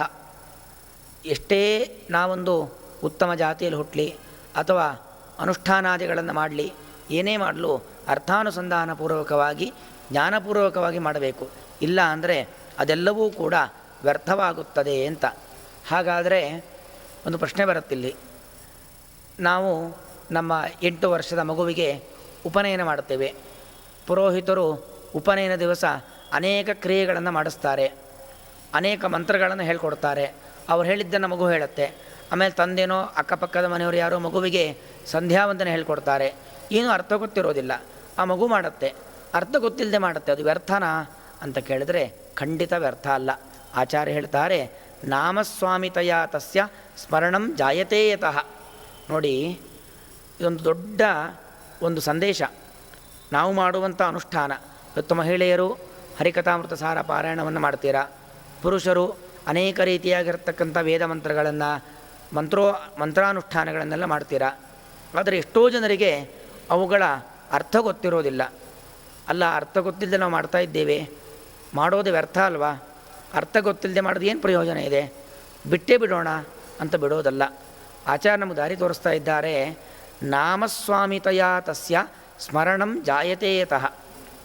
ಅರ್ಥ ಗೊತ್ತಿಲ್ವಾ? ಕಲಿಯುವ ಪ್ರಯತ್ನವನ್ನು ಮಾಡಿ. ಕಲಿಯುವವರಿಗೇನು ಮಾಡಬೇಕು ಅಂದರೆ ನಾಮಸ್ವಾಮಿತಯ. ನಾವೇನೇನು ಮಂತ್ರಗಳನ್ನು ಹೇಳ್ತೀವಿ, ಆಪೋಹಿಷ್ಟಾಮಯೋ ಭುವಃ, ಆಪಹ ಮಯೋಭುವಃ, ಹೀಗೆಲ್ಲ ಶಬ್ದಗಳು ಬರ್ತವೆ. ಯಾವುದು ಅರ್ಥ ಗೊತ್ತಿಲ್ಲ. ಅರ್ಥ ಗೊತ್ತಿಲ್ಲದಿದ್ರೇನಂತೆ, ಪ್ರತಿಯೊಂದು ಶಬ್ದಗಳಿಂದ ವಾಚ್ಯನಾಗಿದ್ದಾನೆ ಪರಮಾತ್ಮ. ಘಟ, ಪಟ, ಹಣ್ಣು, ಪುಸ್ತಕ, ಏನೇನು ಪದಪ್ರಯೋಗ ಮಾಡ್ತೀವೋ ಈ ಎಲ್ಲ ಪದಗಳು ಕೂಡ ಭಗವಂತನನ್ನೇ ಹೇಳ್ತಾ ಇದೆ. ಯಾಕಂದರೆ ಭಗವಂತ ಸಕಲ ಶಬ್ದ ಪ್ರತಿಪಾದ್ಯ. ಇಷ್ಟು ಅನುಸಂಧಾನ ನಮಗಿದ್ದರೂ ಸಾಕಂತೆ ನಮಗೆ ದೊಡ್ಡ ಪುಣ್ಯ ಬರುತ್ತೆ. ಆದ್ದರಿಂದಾಗಿ ಅರ್ಥನೇ ಗೊತ್ತಿಲ್ಲ, ಅರ್ಥ ಗೊತ್ತಿಲ್ಲದೆ ನಾವು ಮಾಡುವಂತಹ ಸ್ತೋತ್ರ ಪಾರಾಯಣ, ದೇವರ ಪೂಜೆ, ಸಂಧ್ಯಾವಂದನೆ ಎಲ್ಲವೂ ವ್ಯರ್ಥ ಅಂತ ಹೇಳಿ ಏನೂ ಮಾಡದೆ ಕೈಚಲ್ಲಿ ಕೂರ್ತಕ್ಕಂಥದ್ದು ಸರಿಯಲ್ಲ. ಅರ್ಥಾನುಸಂಧಾನವನ್ನು ಮಾಡಿಕೊಳ್ಬೇಕು. ಹೌದು, ಅದು ಪೂರ್ತಿ ಅರ್ಥಾನುಸಂಧಾನ ಆಗುವವರೆಗೂ ಕನಿಷ್ಠ ಪಕ್ಷ ನನ್ನ ಬಾಯಿಯಿಂದ ಯಾವ ಯಾವ ಶಬ್ದಗಳು ಹೊರಬರ್ತಾ ಇದೆಯೋ ಅದು ಪ್ರತಿಯೊಂದು ಶಬ್ದ, ಪ್ರತಿಯೊಂದು ಅಕ್ಷರ, ಪ್ರತಿಯೊಂದು ವಾಕ್ಯವೂ ಕೂಡ ಪರಮಾತ್ಮನ ಗುಣಪರಿಪೂರ್ಣತ್ವವನ್ನು ಹೇಳ್ತಾ ಇದೆ ಎಂಬತಕ್ಕಂಥ ಒಂದು ಅನುಸಂಧಾನ ನಮಗೆ ಬೇಕು. ಇಷ್ಟಿದ್ರೂ ಸಾಕು, ಮಹಾಪುಣ್ಯ ನಮಗೆ ಬರುತ್ತೆ ಎಂಬತಕ್ಕಂತಹ ಒಂದು ವಿಚಾರವನ್ನು ನಾವು ಈ ಸಂದರ್ಭದಲ್ಲಿ ತಿಳಿದುಕೊಳ್ಬೇಕಾಗಿದೆ. ಹೀಗೆ ಆ 3ನೇ ಅಧ್ಯಾಯದಲ್ಲಿ ಜಡ ಎಂಬತಕ್ಕಂತಹ ಒಬ್ಬ ದುಷ್ಟ, ಅಂದರೆ ಅವನ ಪ್ರಾರಬ್ಧ ಕರ್ಮವನ್ನು ಅನುಭವಿಸ್ಲಿಕ್ಕೋಸ್ಕರವಾಗಿ ಕೊನೆ ಜನ್ಮ, ಸೌಬರಿ ಮಹರ್ಷಿಗಳ ಪ್ರಕರಣ ನಾವು ನೋಡ್ತೇವೆ. 50 ಶರೀರ ತೆಗೆದುಕೊಳ್ತಾರೆ. 50 ಶರೀರವನ್ನು ತೆಗೆದುಕೊಂಡು 50 ಜನ ಹೆಂಡತಿಯರು, 5,000 ಮಕ್ಕಳು ಹೀಗೆಲ್ಲ ಪಡಿತಾರೆ. ಅವರು ಮುಕ್ತಿಗೆ ಹೋಗ್ತಾರೆ. ಅಂದರೆ ಬರೀ ವಿಷಯ ಪದಾರ್ಥಗಳನ್ನೇ ಅನುಭವಿಸಿರ್ತಕ್ಕಂಥವ್ರು ಅವ್ರು ಹೇಗೆ ಮುಕ್ತಿಗೆ ಹೋದರು? ಹಾಗೆಲ್ಲ ಆಲೋಚನೆ ಮಾಡಬಾರ್ದು. ಅವರು ಪರಮಜ್ಞಾನಿಗಳು, ಅವ್ರಿಗೆ ಗೊತ್ತಿರುತ್ತೆ ನಾನು ಮುಕ್ತಿಗೆ ಹೋಗಬೇಕು ಅಂತಾದರೆ ನನ್ನ ಪ್ರಾರಬ್ಧ ಕರ್ಮಗಳನ್ನು ಸವಿಸಬೇಕು. ನನ್ನ ಪ್ರಾರಬ್ಧ ಕರ್ಮಗಳನ್ನು ಸವಿಸಬೇಕು ಅಂತಾದರೆ ನಾನಿನ್ನೂ 50 ಜನ್ಮಗಳನ್ನು ತೆಗೆದುಕೊಂಡು ಹುಟ್ಟಿ ಬರಬೇಕು ಅಂತ ಗೊತ್ತಾಗತ್ತೆ ಅವರಿಗೆ ಯೋಗಶಕ್ತಿಯಿಂದಾಗಿ. ಅವರೇನು ಮಾಡ್ತಾರೆ, ತಮ್ಮ ಯೋಗ ಸಾಮರ್ಥ್ಯದಿಂದಾಗಿ ಇನ್ನೂ 50 ಬಾರಿ ಹುಟ್ಟುವುದಕ್ಕಿಂತಲೂ ಕೂಡ ಒಂದೇ ಬಾರಿಗೆ 50 ಶರೀರವನ್ನು ತೆಗೆದುಕೊಳ್ತೇನೆ ಎಂಬುದಾಗಿ ಆಲೋಚನೆಯನ್ನು ಮಾಡಿ 50 ಶರೀರಗಳನ್ನು ತೆಗೆದುಕೊಂಡು ಆ ಏನೇನು ಪ್ರಾರಬ್ಧ ಕರ್ಮಗಳನ್ನು ಸವಿಸಬೇಕಿತ್ತು ಅದೆಲ್ಲವನ್ನು ಕೂಡ ಸವಿಸಿ ಮುಕ್ತಿ ಕಡೆ ಹೋಗ್ತಾರೆ. ಅದೇ ರೀತಿಯಾಗಿ ಇಲ್ಲೂ ಕೂಡ ಜಡ ಎಂಬತಕ್ಕಂಥ ಬ್ರಾಹ್ಮಣ, ಅವನು ಜೀವನ ಪೂರ್ತಿ ದುಷ್ಟ ಕಾರ್ಯವನ್ನೇ ಮಾಡಿರ್ಬೋದು. ಅದೇನಕ್ಕೋಸ್ಕರವಾಗಿ ಪ್ರಾರಬ್ಧ ಕರ್ಮಗಳನ್ನು ಸವಿಸಲಿಕ್ಕೋಸ್ಕರವಾಗಿ ಅವನ ಮಗನಾಗಿರ್ತಕ್ಕಂಥ ಮೇಧಾವಿ, ಅವನ ಮೂಲಕವಾಗಿ ಅವನು ಮಾಡಿರ್ತಕ್ಕಂಥ 3ನೇ ಅಧ್ಯಾಯದ ಪಾರಾಯಣ, ಆ ಪಾರಾಯಣದ ಮೂಲಕವಾಗಿ ಅವನು ಮುಕ್ತಿಯನ್ನು ಹೊಂದುತ್ತಾನೆ. ಆದ್ದರಿಂದಾಗಿ ಹೀಗೆ ನಾವು ಅರ್ಥಾನುಸಂಧಾನಪೂರ್ವಕವಾಗಿ ಮಾಡುವುದು ಬಹಳ ವಿಶೇಷ. ಅರ್ಥ ಗೊತ್ತಿಲ್ಲದೆ ಕಡೆಯ ಪಕ್ಷ ನಾವು ಏನೇನು ಶ್ಲೋಕಗಳನ್ನು ಹೇಳ್ತೇವೆ ಅದೆಲ್ಲವೂ ಕೂಡ ಭಗವಂತನ ನಾಮವೇ ಆಗಿದೆ. ಗುಣಪರಿಪೂರ್ಣನಾದ, ಸರ್ವೋತ್ತಮನಾದ, ಸರ್ವತ್ರ ವ್ಯಾಪ್ತನಾದ, ಎಲ್ಲರ ಒಳಗೂ ಇರುವಂತಹ ಆ ದೇವರ ಮಹಿಮೆಯನ್ನು ಹೇಳ್ತಾ ಇದೆ ಎಂಬತಕ್ಕಂತಹ ಅನುಸಂಧಾನವನ್ನು ಇಟ್ಟುಕೊಂಡು ಈ ಭಗವದ್ಗೀತೆಯ ಪಾರಾಯಣವನ್ನು ಮಾಡಿ ನಾವೂ ಬಂಧನದಿಂದ ಬಿಡುಗಡೆಯನ್ನು ಹೊಂದಬೇಕು. ನಮ್ಮಲ್ಲೂ ಕೂಡ ಅಲ್ವಾ, ಪ್ರತಿಯೊಂದು ಕುಟುಂಬದಲ್ಲೂ ನೋಡಿ, ಇಲ್ಲಿ ಜಡ ಅವನು ಸತ್ತಿದ್ದು ಗೊತ್ತಿರಲಿಲ್ಲ, ಹೇಗೋ ಗೊತ್ತಾಗತ್ತೆ. ಗೊತ್ತಾದ ಮೇಲೆ ಅವನಿಗೆ ಸದ್ಗತಿಯನ್ನು ತಂದುಕೊಡೋ ಪ್ರಯತ್ನವನ್ನು ಮಾಡ್ತಾನೆ ಮಗ ಮೇಧಾವಿ. ಹಾಗೆ ನಮ್ಮ ಕುಟುಂಬದಲ್ಲೂ ಕೂಡ ಅಷ್ಟೇ. ಎಷ್ಟೋ ಜನ ನಮಗೆ ಗೊತ್ತಿಲ್ಲದೆ ನಮ್ಮ ಹಿರಿಯರಿಗೆ ಗೊತ್ತಿಲ್ಲದೆ ಅವರು ಪ್ರಾಣವನ್ನು ಪರಿತ್ಯಾಗ ಮಾಡಿರ್ತಾರೆ, ಗೊತ್ತೇ ಇರೋದಿಲ್ಲ. ಎಷ್ಟೋ ಗರ್ಭಸ್ರಾವ ಆಗಿರುತ್ತೆ, ಎಷ್ಟೋ ಮಕ್ಕಳು ಕೈಬಿಟ್ಟು ಹೋಗಿರ್ತಾರೆ, ಅದು ಮುಂದಿನ ಪೀಳಿಗೆಗೆ ಗೊತ್ತೇ ಇರೋದಿಲ್ಲ. ಅದರಿಂದ ನಮಗೆ ಅನೇಕ ರೀತಿಯಾದ ಕುಟುಂಬದಲ್ಲಿ ತೊಂದರೆ ಆಗ್ತಾ ಇರುತ್ತೆ. ಸಂತಾನಕ್ಕೆ ತೊಂದರೆ, ಸಂಸಾರದಲ್ಲಿ ತೊಂದರೆ, ಹೀಗೆ ಉದ್ಯೋಗ ವ್ಯವಹಾರದಲ್ಲಿ ತೊಂದರೆ. ನೋಡಿ, ನಾವು ದೇವರ ಪೂಜೆ, ಪಿತೃಕಾರ್ಯ ಇದೆರಡೂ ಬಹಳ ಮುಖ್ಯವಾಗಿರತಕ್ಕಂಥದ್ದು. ಅದರಲ್ಲೂ ಮುಖ್ಯವಾಗಿ ಪಿತೃಕಾರ್ಯ, ಅದನ್ನು ನಾವು ಬಿಟ್ವಿ ಅಂತಾದರೆ ತುಂಬ ತೊಂದರೆಯನ್ನು ಅನುಭವಿಸಬೇಕಾಗತ್ತೆ. ಇಲ್ಲಿ ಆ ಪಿತೃಕಾರ್ಯವನ್ನು ಮಾಡಿ ಆ ಜಡ ಎಂಬತಕ್ಕಂಥ ಬ್ರಾಹ್ಮಣನಿಗೂ ಮೇಧಾವಿ ಸದ್ಗತಿಯನ್ನು ತಂದುಕೊಡ್ತಾನೆ. ಅವನೂ ಕೂಡ ಉತ್ತಮವಾದ ಜೀವನವನ್ನು ನಡೆಸ್ತಾನೆ. ಅದೇ ರೀತಿಯಾಗಿ ಭಗವದ್ಗೀತಾ ಪಾರಾಯಣ ಇರಬಹುದು, ಭಾಗವತಾದಿ ಗ್ರಂಥಗಳ ಪಾರಾಯಣ ಇರಬಹುದು. ಇದನ್ನೆಲ್ಲ ಮಾಡುವ ಮೂಲಕವಾಗಿ ಹೀಗೆ ನಮಗೆ ಗೊತ್ತಿರಲ್ಲ, ನಮಗೆ ನಮ್ಮಲ್ಲಿ ಏನೇನು ದುರಿತಗಳು ಇದ್ದಾವೆ, ಏನೇನು ತೊಂದರೆಗಳಿದ್ದಾವೆ ಗೊತ್ತಿದ್ದರೆ ಇವತ್ತು ನಾವು ಸ್ಕ್ಯಾನಿಂಗ್ ಮಾಡ್ತೀವಿ, ಎಕ್ಸ್ರೇ ಮಾಡ್ತೀವಿ, ದೇಹದ ಒಳಗೆ ಏನು ರೋಗ ಇದೆ ಗೊತ್ತಾಗತ್ತೆ, ತೆಗೆಸ್ಬಿಡ್ತೀವಿ. ಅದೇ ರೀತಿಯಾಗಿ ಎಷ್ಟೋ ಬಾರಿ ಜ್ಯೋತಿಷ್ಯ ಶಾಸ್ತ್ರದ ಮೂಲಕವಾಗಿ ವಿಮರ್ಶೆಯನ್ನು ಮಾಡಿದಾಗ ನಮ್ಮ ಕುಟುಂಬದಲ್ಲಿ ಇರುವಂಥ ತೊಂದರೆಗಳು ನಮಗೆ ಗೊತ್ತಾಗತ್ತೆ. ಹಾಗೆ ಗೊತ್ತಾದಾಗ ಅದಕ್ಕೆ ಪರಿಹಾರವನ್ನು ಮಾಡಿಕೊಳ್ಳೋದು ಒಂದು ಕ್ರಮ. ಅಥವಾ ನಮಗೆ ಗೊತ್ತೇ ಇರೋದಿಲ್ಲ, ಗೊತ್ತಿಲ್ಲದಿದ್ದರೆ ಏನಂತೆ, ನಮಗೆ ತೊಂದರೆ ಇತ್ತಾ ಪರಿಹಾರವಾಗತ್ತೆ, ತೊಂದರೆ ಇಲ್ವಾ ಇನ್ನೂ ಹೆಚ್ಚು ಪುಣ್ಯ ಸಂಪಾದನೆ ಆಗತ್ತೆ. ಆ ಉದ್ದೇಶದಿಂದಾಗಿ ಆದರೂ ನಾವು ಇಂತಹ ಭಗವದ್ಗೀತೆ ಮೊದಲಾಗಿರತಕ್ಕಂತಹ ಸಚ್ಚಾಸ್ತ್ರಗಳ ಶ್ರವಣವನ್ನು ಮಾಡಬೇಕು, ಸಚ್ಚಾಸ್ತ್ರಗಳ ಪಠನವನ್ನು ಮಾಡಿಸಬೇಕು, ಅದನ್ನು ಕೇಳಬೇಕು ಎಂಬುದಾಗಿ ಈ ಒಂದು ಕಥೆಯ ಮೂಲಕವಾಗಿ ನಾವು ತಿಳಿದುಕೊಳ್ಳಬೇಕಾಗಿದೆ. ಇನ್ನು ಮುಂದೆ 4ನೇ ಅಧ್ಯಾಯ 2 ಬದರಿ ವೃಕ್ಷಗಳು, ಕನ್ನಡದಲ್ಲಿ ಬೋರೆ ಮರ ಎಂಬುದಾಗಿ ಹೇಳ್ತಾರೆ. ಆ ಬೋರೆ ಮರ, ಅದರಲ್ಲಿರತಕ್ಕಂಥ ಜೀವಿಗಳು ಯಾವ ರೀತಿಯಾಗಿ ಮುಕ್ತಿಯನ್ನು ಪಡೆಯುತ್ತಾರೆ ಎಂಬುದಾಗಿ ನಿರೂಪಣೆ ಮಾಡ್ತಾ ಇದ್ದಾರೆ. ಆ ಭರತ ಮುನಿಗಳು ಎಂಬುದಾಗಿ ಶ್ರೇಷ್ಠರಾಗಿರತಕ್ಕಂತಹ ಋಷಿಗಳು ಗಂಗಾ ತೀರದಲ್ಲಿ ನಿರಂತರವಾಗಿ ಕಾಶಿ ವಿಶ್ವನಾಥನಿಗೆ ಅವರು ಅಭಿಷೇಕಾದಿಗಳನ್ನು ಮಾಡುವ ಮೂಲಕವಾಗಿ ಆ ಭಗವದ್ಗೀತೆಯ ಸ್ತೋತ್ರವನ್ನು ನಿರಂತರವಾಗಿ ಪಾರಾಯಣ ಮಾಡಿಕೊಂಡು ಪುಣ್ಯ ಸಂಪಾದನೆ ಮಾಡ್ತಾ ಇರ್ತಾರೆ. ಅವರು ನಿರ್ಮಲ ಮನಸ್ಸು, ಸುಖ ಬರಲಿ ದುಃಖ ಬರಲಿ ಸುಖ ದುಃಖೇ ಸಮಯಕೃತ್ವ ಲಾಭಾಲಾಭೋ ಜಯಾಜಯೋ ಅಂತ ಕೃಷ್ಣ ಹೇಳುವಂತೆ, ಸುಖ ಬಂದರೆ ಹಿಗ್ಗೋದಿಲ್ಲ, ದುಃಖ ಬಂತು ಅಂತ ಕುಗ್ಗೋದಿಲ್ಲ, ಎಲ್ಲ ಸಂದರ್ಭದಲ್ಲೂ ಕೂಡ ಒಂದೇ ರೀತಿಯಲ್ಲಿ ಇದ್ದವರಾಗಿ ನಿರ್ಮಲವಾಗಿರ್ತಕ್ಕಂತಹ ಜೀವನವನ್ನು ನಡೆಸ್ತಾ ಇರ್ತಾರೆ. ದ್ವಂದ್ವಾತೀತೋ ವಿಮತ್ಸರಃ, ಯಾವುದಕ್ಕೂ ಅವರು ವಿಚಲಿತರಾಗ್ತಾ ಇರಲಿಲ್ಲ. ವಿಮತ್ಸರಃ, ಯಾರ ಬಗ್ಗೆಯೂ ಮಾತ್ಸರ್ಯ ಇಲ್ಲ, ಯಾರ ಸಂಪತ್ತಿಗೂ ಆಸೆ ಪಡೋದಿಲ್ಲ. ಹೀಗಿದ್ದಾಗಲೇ ಸುಖವಾದ ಜೀವನ ನಡೆಸಲಿಕ್ಕೆ ಸಾಧ್ಯ. ಕೃಷ್ಣ ಹೇಳ್ತಾನೆ, ಆಶಾಹಿ ಪರಮಂ ದುಃಖಂ ನೈರಾಶರ್ಯಂ ಪರಮಂ ಸುಖಂ. ಅದು ಬೇಕು, ಇದು ಬೇಕು, ಮತ್ತೊಂದು ಮಗದೊಂದು, ಒಂದು ಬಂದರು ಅಂದರೆ 10 ಬೇಕು, 10 ಬಂದರೆ 100 ಬೇಕು, 100 ಬಂದರೆ 1000 ಬೇಕು. ಹೀಗೆ ಆಸೆಗಳು ಬೆಳ್ಕೊಂಡು ಹೋದರೆ ನಮಗೆ ಯಾವತ್ತೂ ಸುಖವಾಗಿರಲಿಕ್ಕೆ ಸಾಧ್ಯವಿಲ್ಲ. ಮತ್ತೊಬ್ಬರನ್ನು ನೋಡಿ ನಾವು ಏನೋ ನಮ್ಮದೇ ಕಲ್ಪನೆಗಳನ್ನು ಮಾಡ್ಕೊಳ್ಳಿಕ್ಕೆ ಹೋದರೆ ಮಾತ್ಸರ್ಯವನ್ನು ಪಡುವುದು, ಹೊಟ್ಟೆ ಕಿಚ್ಚನ್ನು ಪಡುವುದು, ಇದೆಲ್ಲ ಮಾಡ್ತಾ ಹೋದರೆ ಎಂದೆಂದಿಗೂ ಸುಖ ಜೀವನವನ್ನು ನಡೆಸಲಿಕ್ಕೆ ಸಾಧ್ಯವಿಲ್ಲ. ನಾವು ಈ ಮುನಿಗಳನ್ನು ನೋಡಿ ತಿಳ್ಕೊಳ್ಬಹುದು, ಯಾರ ಬಗ್ಗೆಯೂ ಮಾತ್ಸರ್ಯ ಇಲ್ಲ, ದೇವರು ಏನು ಕೊಟ್ಟಿದ್ದಾನೋ ಅದರಲ್ಲಿ ತೃಪ್ತಿ, ಅಲಂಭಾವನೆ ಅಂತಾರೆ. ಆ ರೀತಿಯಾಗಿ ಜೀವನವನ್ನು ನಡೆಸಿಕೊಂಡಿರತಕ್ಕಂತಹ ಆ ಭರತ ಮುನಿಗಳು ಒಮ್ಮೆ ಆ ವನದೇವತೆಗಳನ್ನು ನೋಡಬೇಕು ಅಂತ ಬಯಸ್ತಾನೆ. ವನದೇವತೆಗಳನ್ನು ನೋಡಬೇಕು ಅಂತ ಹೇಳಿ ಇಡೀ ಕಾಡಿನಲ್ಲಿ ಸುತ್ತಾಡ್ತಾನೆ. ಬಹಳ ಆಯಾಸವಾಗತ್ತೆ. ಒಂದು ಬೋರೆ ಮರ, 2 ಬೋರೆ ಮರ ಒಟ್ಟಿಗೆ ಇರುತ್ತೆ. ಒರಗಿ ಕೂರ್ತಾನೆ. ಒಂದು ಬೋರೆ ಮರಕ್ಕೆ ಕಾಲು ತಾಗ್ತಾ ಇದೆ, ಮತ್ತೊಂದು ಬೋರೆ ಮರದ ಹತ್ರ ತನ್ನ ಬೆನ್ನು ತಲೆಯೆಲ್ಲ ತಾಗ್ತಾ ಇದೆ. ಹೀಗೆ ವಿಶ್ರಾಂತಿಯನ್ನು ಪಡಿತಾ ಇರ್ತಾನೆ ಆ ಭರತ ಮುನಿಗಳು. ಆಗ ಅವರು ಆ ಬೋರೆ ಮರಕ್ಕೆ, 2 ಬೋರೆ ಮರಗಳಿಗೆ ತಮ್ಮ ಶರೀರವನ್ನು ತಾಗಿಸಿಕೊಂಡು ವಿಶ್ರಾಂತಿಯನ್ನು ಪಡಲಿಕ್ಕೆ ಆರಂಭ ಮಾಡ್ತಾರೋ ಆ 2 ಬೋರೆ ಮರಗಳು ಒಣಗ್ಲಿಕ್ಕೆ ಶುರುವಾಗತ್ತೆ. ಎಲೆಯೆಲ್ಲ ಉದುರು ಹೋಗುತ್ತೆ. ಆ ರೆಂಬೆ ಕೊಂಬೆಗಳೆಲ್ಲ ಒಣಗ್ತವೆ. ಒಣಗಿ ಒಣಗಿ ಒಣಗಿ ಒಣಗಿ ಕೊನೆಗೆ ಸತ್ತೇ ಹೋಗಿಬಿಡ್ತವೆ. ಎಲ್ಲರಿಗೂ ಆಶ್ಚರ್ಯ. ನೋಡಿ, ಒಳ್ಳೆಯವರು ಏನಾದರೂ ಒಂದು ವಸ್ತುವನ್ನು ಮುಟ್ಟಿದರೆ ಬಂಗಾರವಾಗತ್ತೆ ಅಂತ.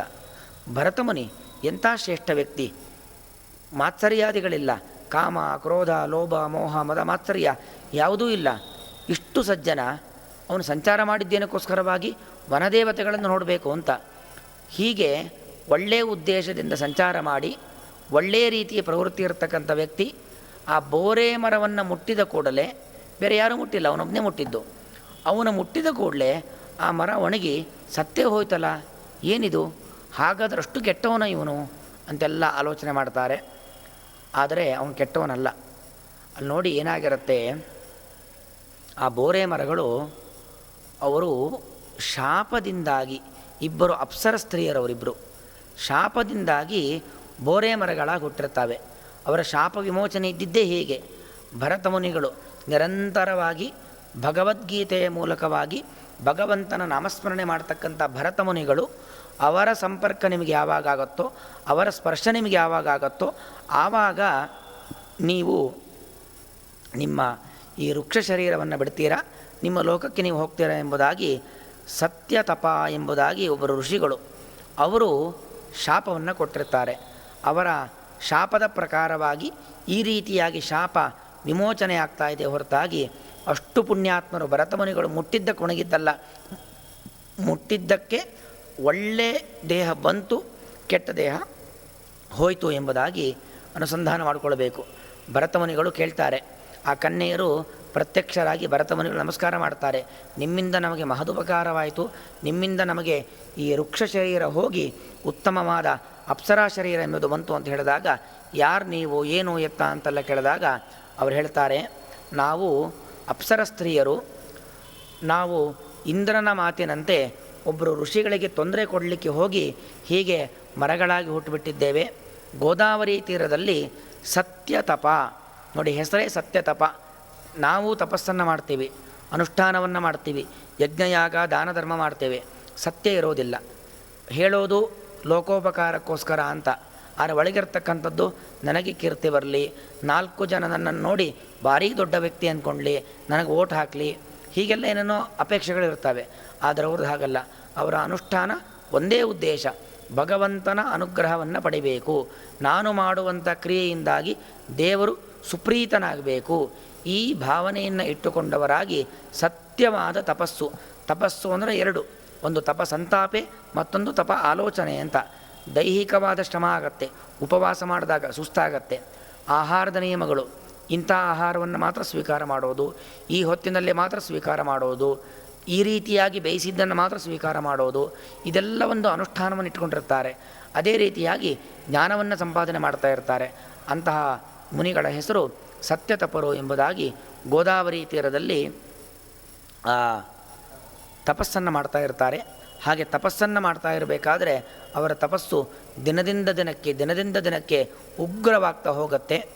ಕಡು ಬೇಸಿಗೆಯಲ್ಲಿ ಸುತ್ತಾ ಬೆಂಕಿ ಹಾಕ್ಕೊಂಡು ಬೆಂಕಿಯ ಮಧ್ಯದಲ್ಲಿ ತಪಸ್ಸು ಮಾಡೋದು, ಮೇಲೆ ಸುತ್ತ ಬೆಂಕಿ, ಮೇಲೆ ಸೂರ್ಯ, ಹಾಗೆ ಧಗಧಗಿಸುವ ವಾತಾವರಣದಲ್ಲಿ ನಿಂತು ತಪಸ್ಸು ಮಾಡ್ತಕ್ಕಂಥದ್ದು.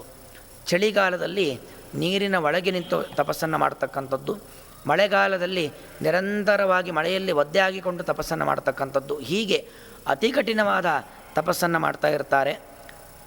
ಆಹಾರವನ್ನು ತಿನ್ನೋದು ಬಿಟ್ಬಿಡೋದು, ಬರೀ ಪ್ರಾಣಾಯಾಮ. ಅಪರೇ ನಿಯತಾಹಾರಾ ಪ್ರಾಣಾಯಾಮ ಪರಾಯಣ ಅಂತಾನೆ ಕೃಷ್ಣ ಪರಮಾತ್ಮ. ಹಾಗೆ ಗಾಳಿಯನ್ನು ಸ್ವೀಕಾರ ಮಾಡುವ ಮೂಲಕವಾಗಿ ತಪಸ್ಸನ್ನು ಮಾಡ್ತಕ್ಕಂಥದ್ದು. ರೇಚಕ, ಪೂರಕ, ಕುಂಭಕ. ರೇಚಕ ಉಸಿರನ್ನು ಬಿಡೋದು, ಪೂರಕ ಉಸಿರನ್ನು ಎಳ್ಕೊಳ್ಳೋದು, ಕುಂಭಕ ಉಸಿರು ಬಿಡೋದೂ ಇಲ್ಲ, ಉಸಿರು ಎಳ್ಕೊಳ್ಳೋದು ಇಲ್ಲ, ಕುಂಭಕದಲ್ಲಿದ್ದು ಬಿಡೋದು. ಎಷ್ಟೋ ದಿನಗಟ್ಟಲೆ ನಮಗೆ 2 ನಿಮಿಷ ಸಂಧ್ಯಾವಂದನೆಯಲ್ಲಿ ಪ್ರಾಣಾಯಾಮ ಮಾಡುವ ಸಂದರ್ಭದಲ್ಲಿ, ಆ ದಶ ಪ್ರಣವಗಳನ್ನು ಹೇಳುವ ಸಂದರ್ಭದಲ್ಲೂ ಕೂಡ ಆ ಕುಂಭಕದಲ್ಲಿರಲಿಕ್ಕಾಗೋದಿಲ್ಲ.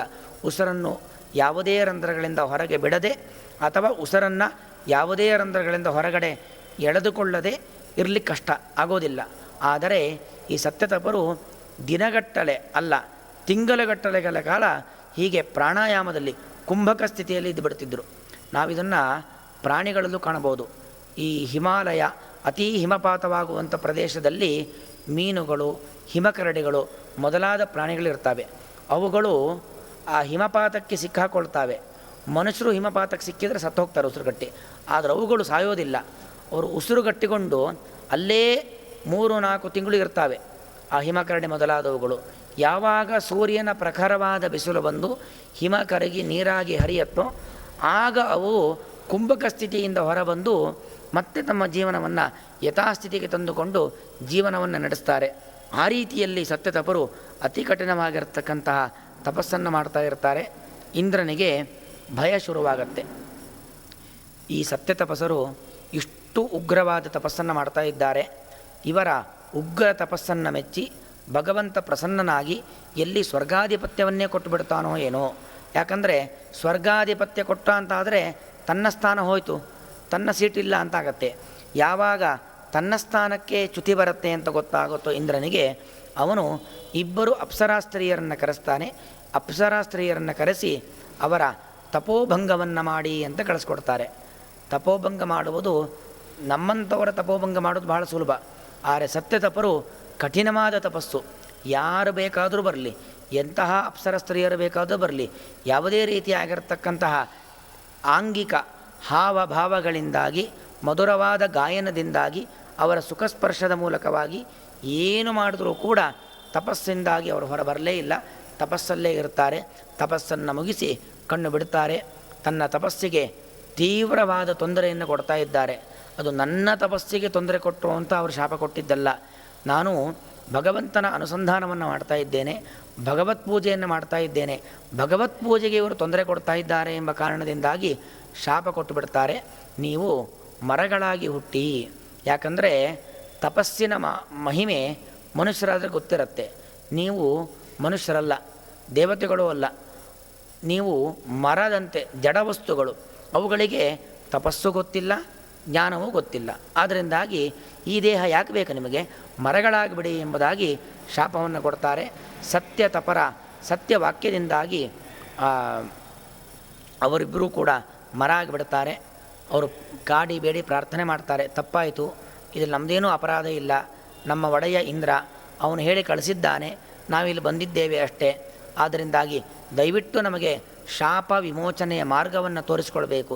ನೀವು ಶಾಪ ಕೊಟ್ಟಿದ್ದೀರಾ, ನಾವು ಸ್ವೀಕಾರ ಮಾಡಲೇಬೇಕು, ಸ್ವೀಕಾರ ಮಾಡ್ತೇವೆ. ಆದರೆ ಎಷ್ಟು ವರ್ಷ ಅಂತ ಮರ ಆಗಿ ಬದುಕೋದು, ಮರ ಸಾಯಲೇಬೇಕು, ನಮಗೊಂದು ಒಳ್ಳೆಯ ಶರೀರ ಬರಲೇಬೇಕು ಅಂತ ಕೇಳಿದಾಗ ಅವರು ಹೇಳ್ತಾರೆ, ನೀವೇನು ಗಾಬರಿಯಾಗಬೇಡಿ. ಒಬ್ಬರು ಭರತ ಮುನಿಗಳು ಅಂತಿದ್ದಾರೆ, ಗೀತಾಪಾರಾಯಣವನ್ನು ಮಾಡಿ ಸಾಧನೆ ಮಾಡಿರ್ತಕ್ಕಂಥ ವ್ಯಕ್ತಿಗಳು. ಅವರ ಸ್ಪರ್ಶ ನಿಮಗೆ ಯಾವಾಗ ಆಗುತ್ತೋ ಆವಾಗ ನಿಮಗೆ ಈ ರೀತಿಯಾಗಿರ್ತಕ್ಕಂತಹ ವೃಕ್ಷದ ಶರೀರ ದೂರವಾಗತ್ತೆ, ಒಳ್ಳೆಯ ಶರೀರವನ್ನು ನೀವು ಪಡಿತೀರ ಎಂಬುದಾಗಿ ಹೇಳಿದಾಗ ಸಂತೋಷವಾಗತ್ತವರಿಬ್ಬರಿಗೆ ಎಂಬುದಾಗಿ ಅವರು ಇಬ್ಬರು ಕನ್ನಿಕೆಯರು ತಮ್ಮ ವೃತ್ತಾಂತವನ್ನು ಆ ಭರತ ಮುನಿಗಳ ಮುಂದೆ ನಿವೇದನೆಯನ್ನು ಮಾಡಿಕೊಳ್ತಾರೆ. ಆಗ ಎಲ್ಲರಿಗೂ ಗೊತ್ತಾಗತ್ತೆ, ಋಷಿ ಮುಟ್ಟಿದ್ದಕ್ಕೆ ಗಿಡ ಸತ್ತದ್ದಲ್ಲ, ಋಷಿ ಮುಟ್ಟಿದ್ದಕ್ಕೆ ಆ ಗಿಡವಾಗಿ ಇರತಕ್ಕಂಥ ಇಬ್ಬರು ಕನ್ನಿಕೆಯರು, ಅಪ್ಸರಾ ಸ್ತ್ರೀಯರು, ದೇವಲೋಕದ ಕನ್ನಿಕೆಯರು, ಅವರ ಬಂಧನ ಬಿಡುಗಡೆಯಾಗಿ ಅವರಿಗೆ ಸಿಗಬೇಕಾಗಿರ್ತಕ್ಕಂಥ ಸ್ಥಾನಮಾನಗಳು ಸಿಕ್ತು ಎಂಬತಕ್ಕಂತಹ ವಿಚಾರವನ್ನು ನಾವಿಲ್ಲಿ ಗಮನಿಸಿಕೊಳ್ಳಬಹುದು. ಕೃಷ್ಣ 4ನೇ ಅಧ್ಯಾಯದಲ್ಲಿ ಹೇಳ್ತಕ್ಕಂಥ ಮಾತು, ನಹಿ ಜ್ಞಾನೇನ ಸದೃಶಂ ಪವಿತ್ರಂ ಇಹ ವಿದ್ಯತೆ. ಜಗತ್ತಿನಲ್ಲಿ ಅತ್ಯಂತ ಪವಿತ್ರವಾದ ವಸ್ತು ಯಾವುದು ಅಂತ ಕೇಳಿದರೆ ಜ್ಞಾನ. ಅದರಷ್ಟು ಪರಮ ಪವಿತ್ರವಾದ ವಸ್ತು ಮತ್ತೊಂದಿಲ್ಲ. ಋಷಿಗಳು, ಸತ್ಯತಪರು, ಜ್ಞಾನಿಗಳು, ಅಂತಹ ಜ್ಞಾನಿಗಳಿಗೆ ತೊಂದರೆ ಕೊಡಲಿಕ್ಕೆ ಹೋದರೆ ಪರಮ ಪವಿತ್ರರು. ಜ್ಞಾನಿ ಪ್ರಿಯತಮೋ ಅಥೋಮೇ ಅಂತಾನೆ ಭಗವಂತ. ನನಗೆ ಅತ್ಯಂತ ಪವಿತ್ರವಾದದ್ದು ಜ್ಞಾನ.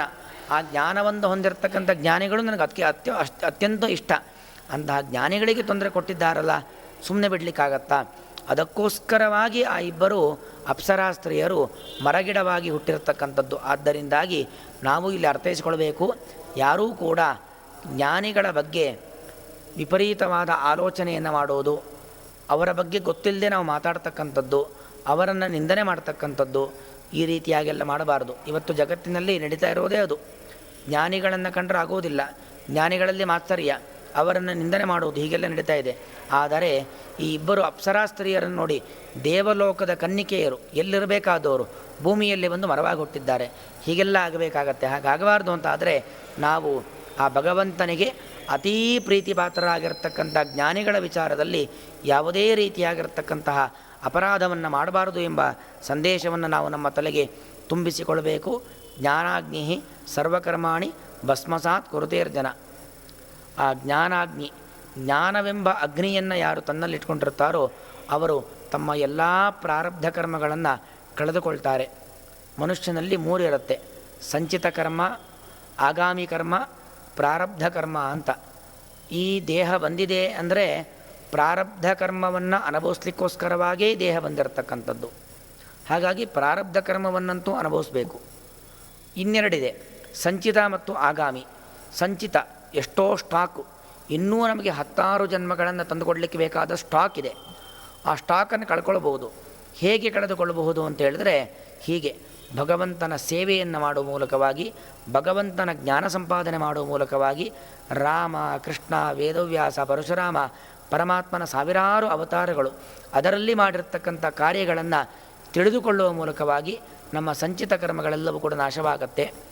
ನಾವು ಕೆಟ್ಟ ಕೆಲಸವನ್ನು ಮಾಡೋದಿಲ್ಲ, ಆದ್ದರಿಂದಾಗಿ ಆಗಾಮಿ ಕರ್ಮಗಳು ಹುಟ್ಟೋದೇ ಇಲ್ಲ.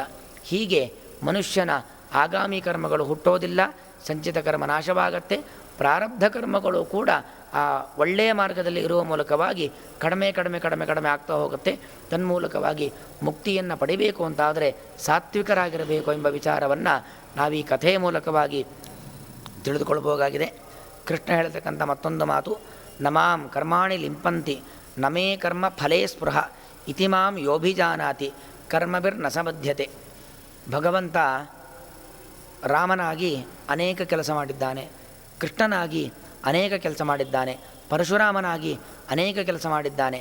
ಅಷ್ಟೇ ಯಾಕೆ, ಯದಾ ಯದಾ ಹಿ ಧರ್ಮಸ್ಯ ಗ್ಲಾನಿರ್ಭವತಿ ಭಾರತ, ಯಾವಾಗೆಲ್ಲ ಧರ್ಮಕ್ಕೆ ಹಾನಿಯಾಗುತ್ತೋ ಆಗ ಅಧರ್ಮವನ್ನು ನಾಶ ಮಾಡಿ ಧರ್ಮ ಸಂಸ್ಥಾಪನೆ ಮಾಡಲಿಕ್ಕೋಸ್ಕರವಾಗಿ ದೇವರು ಅವತಾರ ಮಾಡ್ತಾನೇ ಇರ್ತಾನೆ, ಅನೇಕ ಕಾರ್ಯಗಳನ್ನು ಮಾಡ್ತಾನೇ ಇರ್ತಾನೆ. ಆದರೆ ಭಗವಂತನ ಕಾರ್ಯಗಳಲ್ಲಿ ಯಾವುದೇ ರೀತಿಯಾಗಿರ್ತಕ್ಕಂಥ ಕರ್ಮದ ಲೇಪ ಇಲ್ಲ. ನೋಡಿ, ಅಪ್ಸರಾ ಸ್ತ್ರೀಯರು ಇಂದ್ರನ ಮಾತಿನಂತೆ ಬರ್ತಾರೆ, ಬಂದು ಋಷಿಗಳಿಗೆ ತೊಂದರೆ ಕೊಡ್ತಾರೆ, ಅವರ ಕರ್ಮದಿಂದಾಗಿ ಮರವಾಗಿ ಹುಟ್ಟುತ್ತಾರೆ.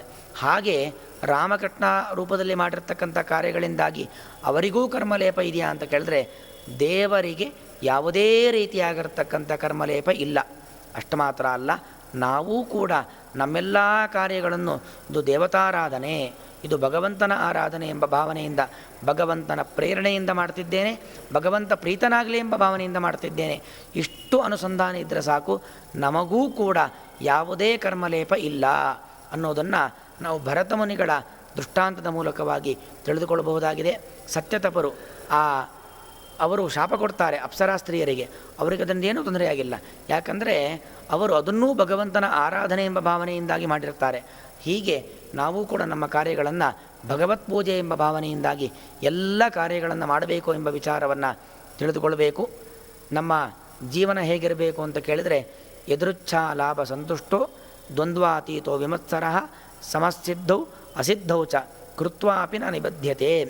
ಯದೃಚ್ಛಾ ಲಾಭ ಸಂತುಷ್ಟ, ಆಕಸ್ಮಿಕವಾಗಿ ಏನು ಪ್ರಾಪ್ತವಾಗುತ್ತೋ ಅದರಲ್ಲಿ ಸಂತೃಪ್ತಿ ಇರಬೇಕು. ಭಗವಂತ ನಮಗೆ ಕೊಡ್ತಾನೆ. ಯದೃಚ್ಛಾ ಶಬ್ದಕ್ಕೆ ಭಗವಂತನ ಇಚ್ಛೆ ಅಂತ ಅರ್ಥ. ಭಗವಂತ ಅವನು ಇಚ್ಛೆಪಟ್ಟು ಏನನ್ನು ಕೊಡ್ತಾನೋ ಅದನ್ನು ನಾವು ಅನುಭವಿಸ್ಬೇಕು. ನೋಡಿ, ಅಪ್ಸರಾ ಸ್ತ್ರೀಯರು ಇಂದ್ರನ ಮಾತಿನಂತೆ ನಡೆದುಕೊಂಡರು, ಅವರು ತಪ್ಪೇನಿಲ್ಲ. ತಮ್ಮ ಒಡೆಯ ಇಂದ್ರ ಅವನು ಹೇಳಿದ ಕೇಳಲೇಬೇಕು, ಇಲ್ಲ ಅಂದರೆ ಮತ್ತೆ ತೊಂದರೆ ಆಗತ್ತೆ. ಅವರಿಗೇನಾಯಿತು, ಮರದ ಶರೀರ ಬಂದುಬಿಡ್ತು. ಇಂದ್ರನಿಗೂ ನಿಂದನೆ ಮಾಡಿಲ್ಲ, ಶಾಪ ಕೊಟ್ಟಂಥ ಸತ್ಯತಪ ಮುನಿಗಳು ಅವರನ್ನೂ ನಿಂದನೆ ಮಾಡಿಲ್ಲ, ಅಥವಾ ದೇವರು ಹೀಗೆ ಯಾಕೆ ಮಾಡ್ತಂತ ಭಗವಂತನೂ ನಿಂದನೆ ಮಾಡಿಲ್ಲ.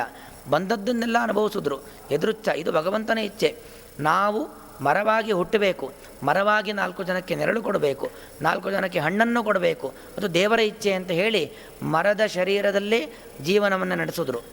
ಆ ಋಷಿಮುನಿಗಳಿಂದಾಗಿ ಮುಕ್ತಿಯನ್ನು ಪಡೆದರು. ಹೀಗೆ ಭಗವಂತ ಹೇಳ್ತಕ್ಕಂಥ ಮಾತು ಯದೃಚ್ಛಾಲಾಭ ಸಂತುಷ್ಟ. ದೇವರು ನಮ್ಮನ್ನಿವತ್ತು ಜ್ಞಾನಿಗಳನ್ನಾಗಿ ಮಾಡಿರಬಹುದು, ನಮ್ಮನ್ನಿವತ್ತು ಯಾವುದೋ ದೊಡ್ಡ ಉದ್ಯೋಗದಲ್ಲಿಟ್ಟಿರ್ಬೋದು, ಯಾವುದೋ ದೊಡ್ಡ ಸ್ಥಾನಮಾನ ಕೊಟ್ಟಿರ್ಬೋದು, ಅಥವಾ ಏನೂ ಇಲ್ಲದೆ ಇಟ್ಟಿರ್ಬೋದು. ದೇವರು ನಮ್ಮನ್ನು ಏನನ್ನಾಗಿ ಇಟ್ಟಿದ್ದಾನೋ ಅದರಲ್ಲಿ ನಾವು ತೃಪ್ತಿಯನ್ನು ಪಡೆದುಕೊಂಡು ಎಲ್ಲವೂ ಭಗವಂತನ ಪೂಜೆ ಎಂಬ ಭಾವನೆಯಿಂದಾಗಿ ನಮ್ಮ ದೈನಂದಿನ ಜೀವನವನ್ನು ನಡೆಸಬೇಕು. ತನ್ಮೂಲಕವಾಗಿ ಭಗವಂತನ ಅನುಗ್ರಹಕ್ಕೆ ಪಾತ್ರರಾಗಬೇಕು ಎಂಬ ವಿಚಾರವನ್ನು ಈ 4ನೇ ಅಧ್ಯಾಯದ ಪದ್ಮಪುರಾಣದ ಮಾತು. ಪಾರ್ವತೀದೇವಿಗೆ ರುದ್ರದೇವರು ಹೇಳ್ತಕ್ಕಂಥ ಮಾತಿನ ಮೂಲಕವಾಗಿ ಆ ಋಷಿಗಳು, ಭರತ ಮುನಿಗಳು, ಸತ್ಯತಪ ಎಂಬ ಮುನಿಗಳು ಮತ್ತು 2 ಅಪ್ಸರಾ ಸ್ತ್ರೀಯರು, ಇವರೆಲ್ಲರ ಒಂದು ಸಂಭಾಷಣೆ, ಅವರಿಗೆ ಆಗಿರತಕ್ಕಂಥ ಅವಸ್ಥೆಗಳು, ಇದನ್ನೆಲ್ಲವನ್ನು ಕೂಡ ನಾವು ಅನುಸಂಧಾನ ಮಾಡಿಕೊಳ್ಳುವ ಮೂಲಕವಾಗಿ ತಿಳಿಯಬಹುದಾಗಿದೆ. ತನ್ಮೂಲಕವಾಗಿ ಅರ್ಥಾನುಸಂಧಾನ ಮಾಡಿಕೊಳ್ಳಬಹುದಾಗಿದೆ. ಆದ್ದರಿಂದಾಗಿ ನಾವು ಕೂಡ ಭಗವದ್ಗೀತೆಯನ್ನು 4 ಅಧ್ಯಾಯವನ್ನು ಓದುವುದರಿಂದಾಗಿ ಎಷ್ಟೆಲ್ಲ ಅನರ್ಥಗಳನ್ನು ಕಳೆದುಕೊಳ್ಳಬಹುದು, ಏನೆಲ್ಲ ಪುಣ್ಯವನ್ನು ಸಂಪಾದನೆ ಮಾಡಬಹುದು ಎಂಬುದನ್ನು ಕಂಡಿದ್ದೇವೆ. ಇನ್ನು ಮುಂದೆ ನಾಳೆಯ ದಿವಸದಲ್ಲಿ ಮುಂದಿನ ಅಧ್ಯಾಯಗಳು ಎಷ್ಟು ಸಾಧ್ಯವೋ, ನಾಳೆ ಕೊನೆಯ ದಿವಸ, ಆದ್ದರಿಂದಾಗಿ ಎಷ್ಟು ಸಾಧ್ಯವೋ ಅಷ್ಟು 5, 6, 7 ಹೀಗೆ ಅಧ್ಯಾಯಗಳ ಅರ್ಥಾನುಸಂಧಾನವನ್ನು ಮಾಡಿಕೊಳ್ಳುವ ಮೂಲಕವಾಗಿ ಆ ಭಗವದ್ಗೀತೆ ಅಂದರೆ ಅದು ಭಗವಂತನ ಒಂದು ಶರೀರ. ಅಂತಹ ಭಗವದ್ರೂಪಿಯಾಗಿರ್ತಕ್ಕಂತಹ ಭಗವದ್ಗೀತೆಯ ಪ್ರತಿಪಾದ್ಯನಾಗಿರ್ತಕ್ಕಂಥ ಪರಮಾತ್ಮನ ಅನುಗ್ರಹಕ್ಕೆ ಪಾತ್ರರಾಗೋಣ ಎಂಬುದಾಗಿ ಹೇಳ್ತಾ ಇವತ್ತಿನ ಉಪನ್ಯಾಸವನ್ನು ಇಲ್ಲಿಗೆ ಮುಗಿಸ್ತಾ ಇದ್ದೇನೆ. ಶ್ರೀಕೃಷ್ಣಾರ್ಪಣಮಸ್ತು. ಅನೇನ ಭಾವಿ ಯತ್ ಪುಣ್ಯಂ ತದಾಪ್ನೋತು ಗುರುರ್ಮಮ. ಕಾಯೇನ ವಾಚ ಮನಸ ಇಂದ್ರಿಯರ್ವ ಬುದ್ಧ್ಯಾತ್ಮನಾ ವಾ ಪ್ರಕೃತಿ ಸ್ವಭಾವಾತ್ ಕರೋಮಿ ಯದ್ಯತ್ ಸಕಲಂ ಪರಸ್ಮೈ ಶ್ರೀಮನ್ನಾರಾಯಣಾಯೇತಿ ಸಮರ್ಪಯಾಮಿ. ಅಚ್ಯುತಾಯ ನಮಃ, ಅನಂತಾಯ ನಮಃ, ಗೋವಿಂದಾಯ ನಮಃ. ಅಚ್ಯುತಾಯ ನಮಃ, ಅನಂತಾಯ ನಮಃ, ಗೋವಿಂದಾಯ ನಮಃ. ಅಚ್ಯುತ ಅನಂತ ಗೋವಿಂದೇಭ್ಯೋ ನಮೋ ನಮಃ. ಶ್ರೀಕೃಷ್ಣಾರ್ಪಣಮಸ್ತು.